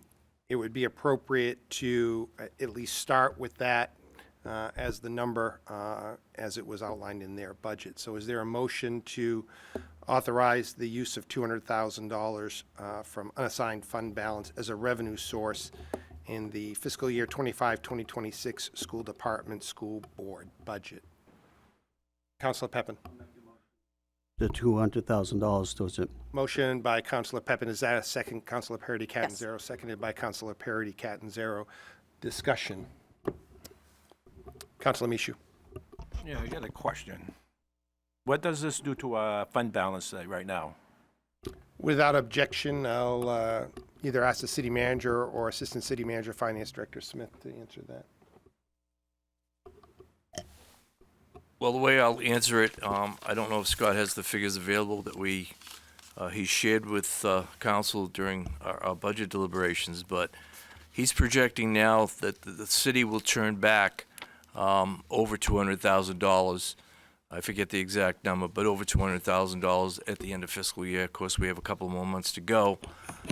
So, in essence, as somebody may have mentioned earlier, it turns out that if it's fair to say, I think, don't want to put words in anybody's mouth, but I thought somebody had mentioned maybe it's a wash. So instead of $220,000 being turned back, it will be turned back, but it will increase the fund balance by over $100,000. So there's no, we're not rolling back the fund balance as was presented or articulated at the budget deliberations. Does that help at all, or do you need further information? Thank you. You all set, Councilor Michoud? Okay, got it. Further discussion, Councilor Vincent, you're recognized. Thank you, Your Honor. I was wondering if you can suspend council rules. I have a question for the superintendent, if we could. As long as there's no objection, we're fine with that. Superintendent Shea, if you would. Thank you.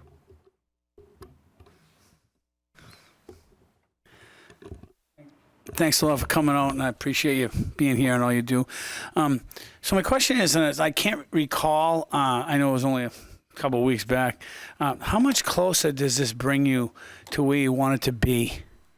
We were, the superintendent's recommended budget to keep programs and personnel flat, basically this year and next year, would have required about $1 million over the tax cap compliant budget.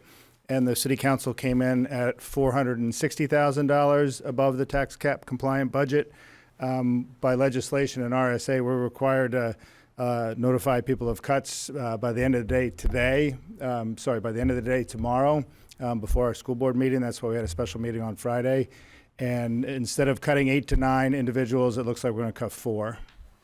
So it got us about halfway there. And so if I may, so money-wise, it puts you $300,000, $400,000 short, somewhere around that? A little more than $500,000 short of the recommended budget to keep us where we needed to be. Thank you for answering. The $200,000 was built into our request. We didn't realize we had to request that ahead of this, so this is coming afterwards.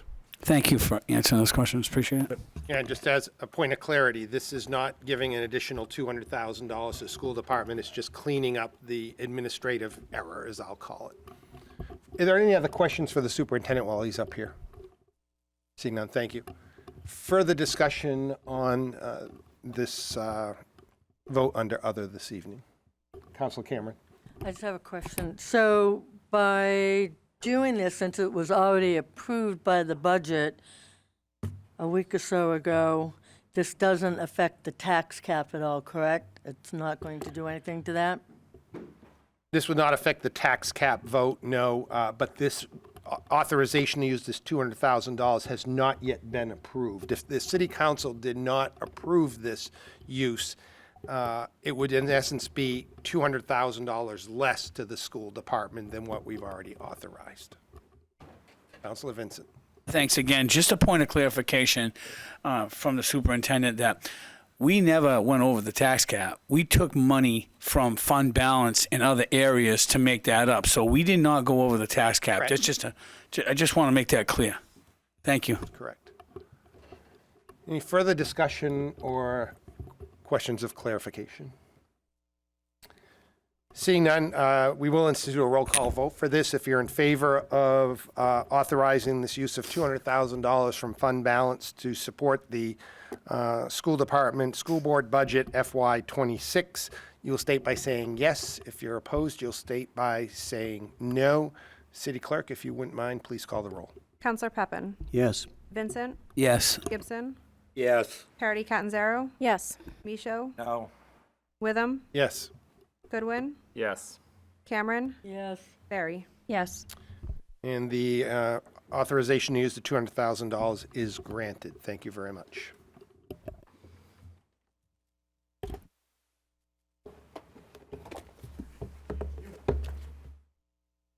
Brings us to item 17 on our agenda, which is comments by visitors.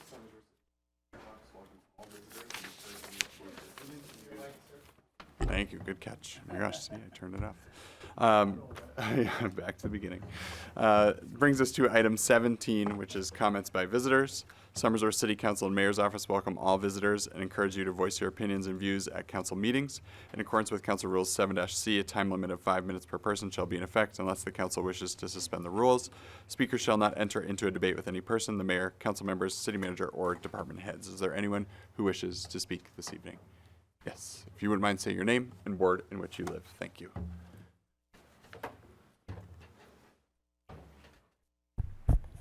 Richard Brooks, 18 Linden Street, Ward 1. Caught me off guard. Didn't realize I had a competitor for the Ward 1 supervisor of the checklist, so I'm going to have to alter the beginning of this a little bit. I've worked for 10 years in the elections, actually more than 10 years. All of this was volunteer work outside of my ward because we've been so short-handed over the years. Recently, we're fully staffed. I didn't get to work the last 2 elections. This opening came up. I hope to get back in that way. But there's elections coming up, so there's other ways. So thank you for considering me anyway. I still feel we need to better publicize our election worker positions. The city website and Channel 22 hardly mentions these positions. We need to improve the way we advertise these elected officials. Why not post photos up like the city council and school board have done for years? I believe better advertising will lead to more involvement by the public. For tonight, I'd like to focus on the new machines that we will soon acquire. With over a decade of experience, I have come to appreciate the opportunity to work as an election official in various roles, most often as moderator.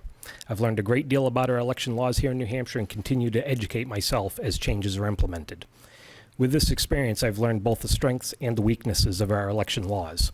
I believe New Hampshire has some of the most secure and fair voting regulations in this country.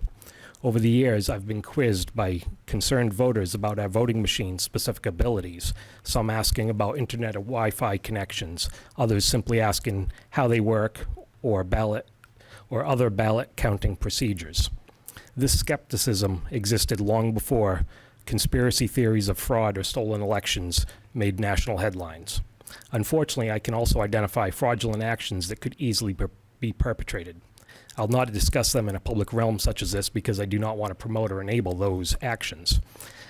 I have become an active participant offering testimony whenever new legislation is proposed in an effort to help correct these deficiencies. Now, here in my own city, the council has just moved a step closer to purchasing new election machines.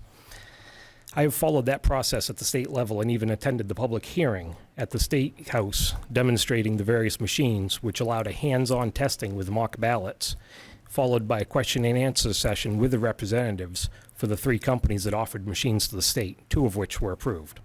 All of those machines are far more computerized than the outgoing machines that simply count dots.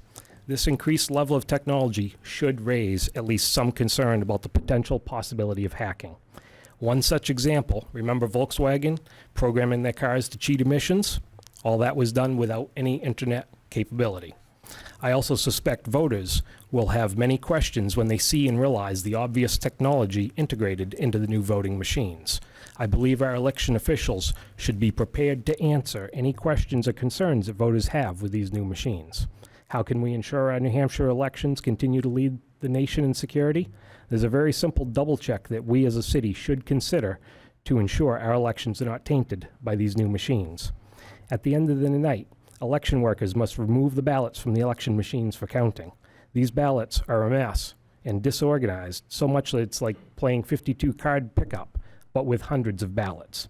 The election workers must organize them in neat piles for two reasons. One, to count the total number of ballots for reconciliation, and also to enable placing them neatly into the ballot-sized boxes for a secure chain of custody, never to be seen again unless there is a recount. I find this to be a two-step process. Orient the ballots into a neat pile, then count the total number of ballots. Now, consider adding one step that honestly adds, at most, a couple minutes. Orient the ballots so they're all facing the same way. While doing this, the ballots can be sorted into one race, such as a presidential race, making three piles: the Democratic candidate, the Republican candidate, and all others, including write-ins. This creates three neat piles. The second step is now counting each of the three piles. These three piles are then added together, providing the required end-of-night counting of the ballots. This process adds nearly no additional time and still conducts the hand count required by law as the moderator's legal duties. Counting one random race in this way will help ensure public trust in these new machines. I believe it is a prudent and responsible procedure as we move into the use of these new election machines, and we should consider implementing that. Thank you very much. Thank you. And again, I apologize. The error in the agenda was my fault. I do No problem. apologize. I know there's elections coming up, and I plan to put in for one of the election positions, so I've got another chance. Thank you. All right. Any other public comments this evening? Yes, if you could state your name and ward in which you live. Thank you. My name's Ethan Clark, Ward 1. I want to thank you all for your time this evening and for your detail to this wonderful city we live in. I just want to make sure that since we're just coming off the budget, obviously there's a lot of contention with the citizens and school board, things like that. Clearly a decision's been made to participate in this lawsuit, which is tied to federal funding. I want to make sure that this council, along with the superintendent and the school board, take that into account should the federal funding be removed. So that way, one term that I've recently started to attending a lot more of these meetings, and it seems very quick off the tongue that this gets transferred over to the taxpayers. This is a position that the boards are choosing to take, and if a consequence of taking that position is funding being removed, then that is not something that should be transferred then to the taxpayers. That would be my only comment with that. Thank you so much. Other comment this evening? All right, seeing none, we'll move on to item 18, which is closing comments by council members. Councilor Perry Catanzaro, you are up first. Oh, surprise. I don't know. You do the pledge, you get to go first. I feel like that's what I've been sticking to. Go ahead. Yeah. Thank you, Ethan, for your comments. And thank you, Mr. Brooks, for your comments. The hand counting of piles makes a lot of sense to me. I don't know who makes those decisions, but I like that sort of random check. And Mr. Clark, that is certainly something that I think a lot of us consider, and I know the school board in particular discussed, what happens if there's retaliation. I think that's pretty clear to find retaliation, though, and hopefully that would mean that there is pretty good legal recourse to make sure that before that would ever come back to the city, that would be handled in the court. So hopefully that would allay some of those concerns. I am glad that we express the support for our school district in this lawsuit. Although this doesn't legally bring us into the lawsuit, I think it's really important that folks stand up. There are a lot of positions that have oversight responsibilities, and a lot of those people in those positions have just been looking the other way. And I think it's incumbent upon everyone all the way along in the process to, you know, do what they can to stand up and make sure that we have all the checks and balances in place that need to be in place to prevent falling into an authoritarian regime, which appears more and more likely every day. I want to note that tomorrow is Earth Day and wish everyone a happy Earth Day. And I'm sure Councillor Cameron will tell everyone about our trash pickup this weekend. It is something that I find myself retreating into nature a lot for mental health, talking of mental health for the month of May. So thank you, Mr. Mayor, for highlighting that as well. Just encourage everyone to get outside and appreciate nature. Thanks. Thank you. Councillor Michu, you're next. Thank you, Your Honor. Just want to explain the reason why I said no about adding 200,000 back to the school. Because people are still talking to me about issues, about spending over there. The latest one I've been hearing is people complaining about the sign, electronic sign in front of the high school. They want to know where the money came from that. Is it taxpayers' dollars that paid for it? Or was it somebody that donated for it? So I told them I was not sure. They're also complaining, why did they get new band uniforms? And I told them, I'm pretty sure it was funded through somebody else, not taxpayers' dollars, if I remember correctly.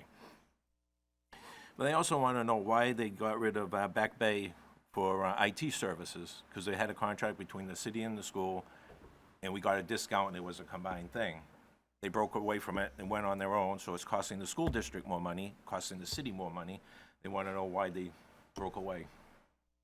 And also another person asked that if we give them the $200,000 this evening, when they get money, state adequacy money back from the state later on this year, will they be requesting that also? And they also want to know why they got rid of SYC. That's one that won't go away, because I know one of my neighbors, her child was utilizing it. They said last year they're going to find someone else, and they will have like a sliding scale for the people that can't really afford it. Apparently, the sliding scale didn't slide enough for her family, because the child couldn't go anymore.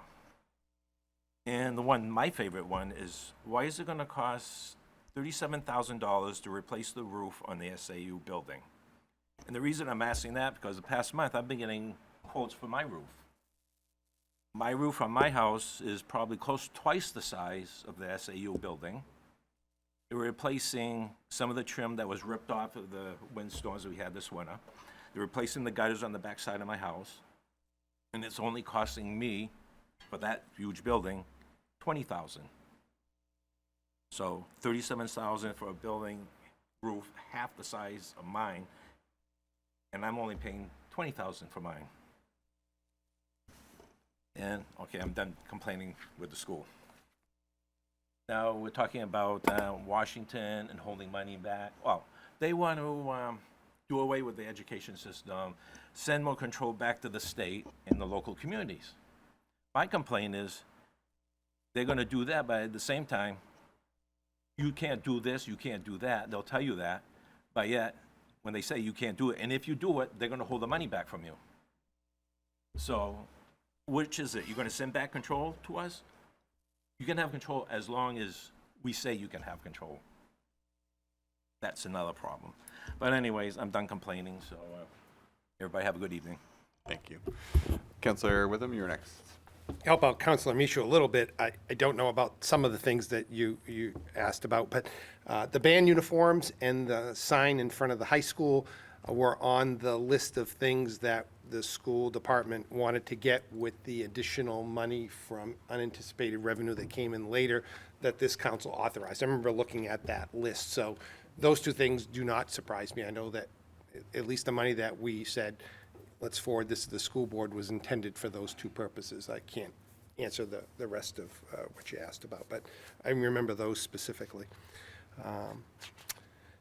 Just want to pick up on the mayor's recognition of mental health, not only here in the Hilltop City, but nationwide.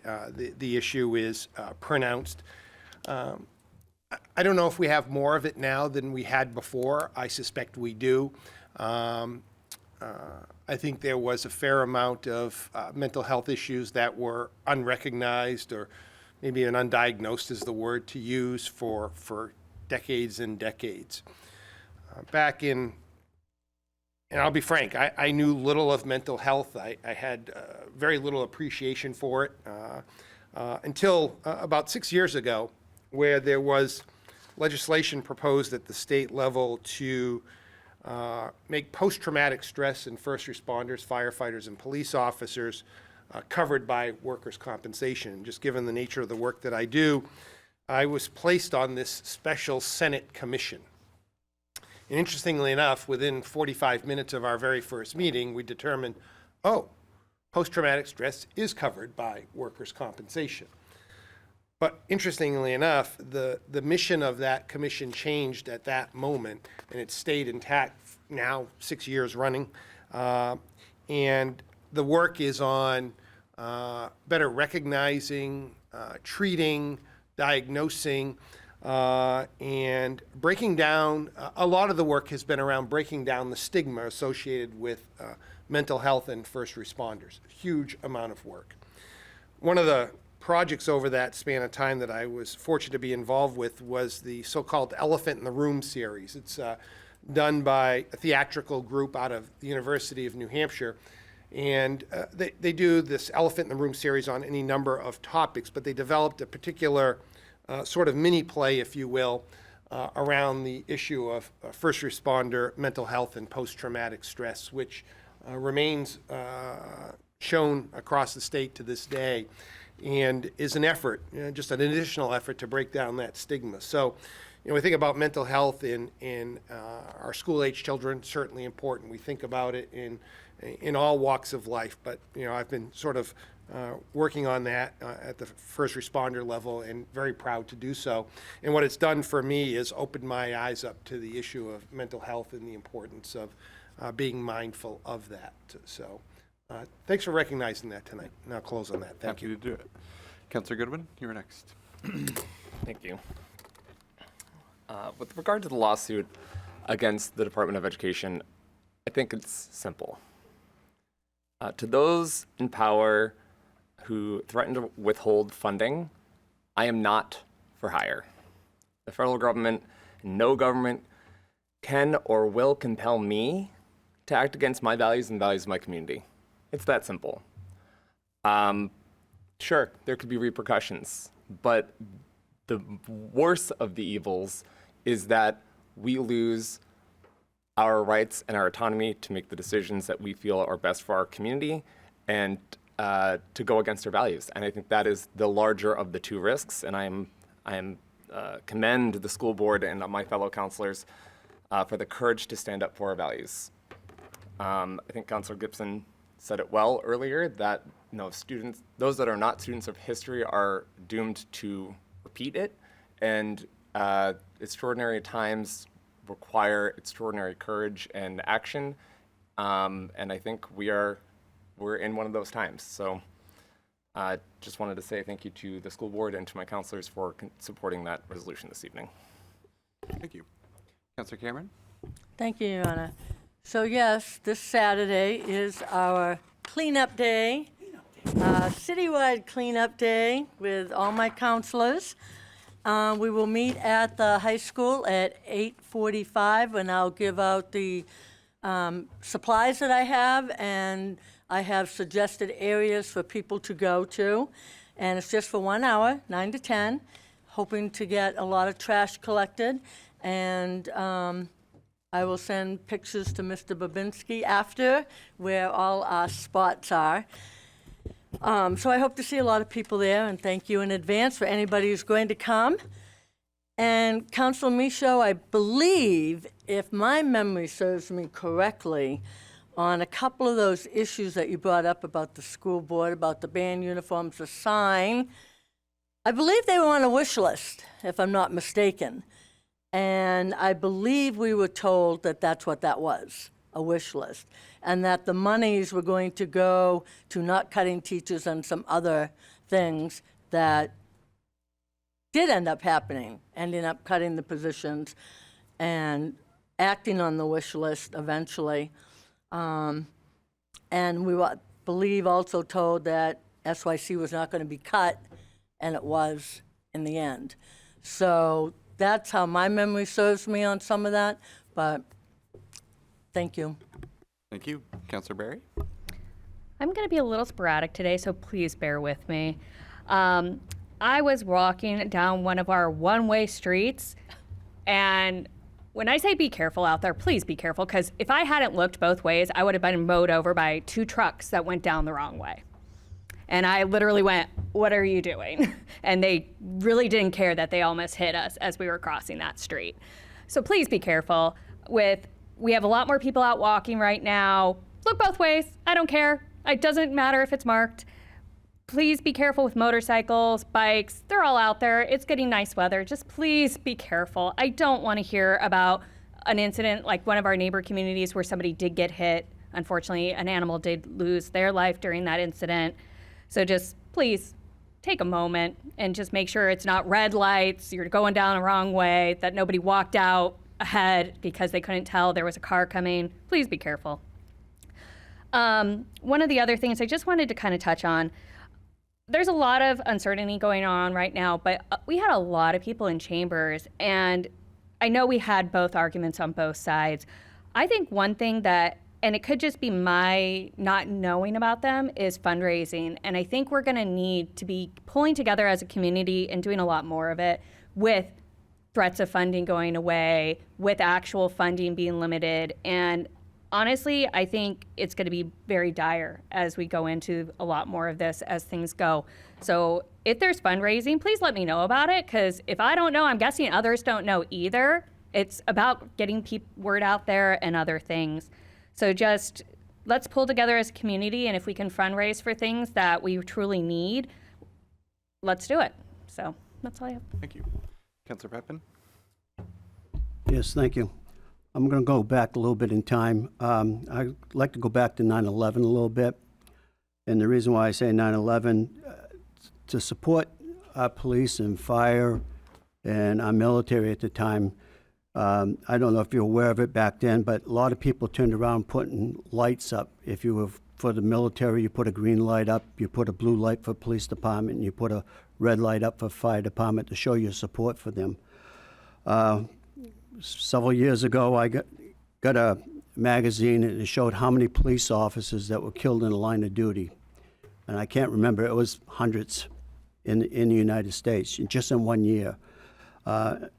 And I came up with the thought, and well, what they did it in 9/11, maybe that we should kind of like try to put a little push on maybe the community or people and residents in our community could probably put a blue light out somewhere on their front porch or something like this. I have one. It's been sitting there for years now. It's on a photocell, so it goes off during the day and it comes on at night automatically. I'll go home tonight, and there's 2 more that I'll find. There's another one on Rocky Hill Road, and there's another one on Maple Street that's lit. That's been there for years, too, since I've asked the public to do that. I just would like to encourage that a little bit more. On March 6th, we had an award ceremony that Chief Macklin did for his police department. And during that award ceremony, he went through what the police officers did to get the award. And Councilman Michoud was there, and Councilman Berry was also there at the award ceremony. And you just don't realize what our police officers are going through in a small community like we're going through. We talk about, I think we all have the fear that when you see a cruiser, you look down at your speedometer and you start to go, oh, am I going too fast, or what am I doing wrong, or whatever. I've always felt that this is kind of like a private way of saying, we support you, we know you're there, we know you're protecting us in a roundabout way, without going overboard on it. People will say, well, why don't you have a red light? Because I come from the fire service. They go through the same thing as a lot of the police officers. The police officers see a lot. They have a lot more communication with mental health people and stuff like that, and they deal with a lot of stuff. Firefighters are pretty much respected. I know back when I was on the fire department, they had a survey of the of which ones that you like the best, either fire or police. Fire come out number one simply because we don't give out tickets too often, but I would imagine that that's probably the reasoning why behind it. I guess I just ask the community if you could put a light out there to show the police officers that you do care and that you do support them. I don't know how much it costs on my electricity bill. Like I say, was minor. Probably should have said this around Christmas time. If those that had a little Christmas candle in the window or something like that, just put a blue bulb in it and leave it in the window or whatever. But I think it's really time that we show some type of respect, have them know that we do care about them and that they put their lives on the line every day for us. We almost lost two last year, I should say. And I don't know if we'd ever have to go through that. We lost a firefighter off duty. I was at a fire when we lost a Rollinsford firefighter. I was on duty when we extricated a police officer out of a cruiser off of High Street. They do it every day. So I don't think it would hurt us to try to support them in some way, show support. So you'll probably hear me a couple more months. I'll try to put out another reminder. So that's all I got to say. Thank you. Thank you. Councilor Vincent? Thank you, Your Honor. Yeah, post-traumatic stress, and to piggyback on Marty about,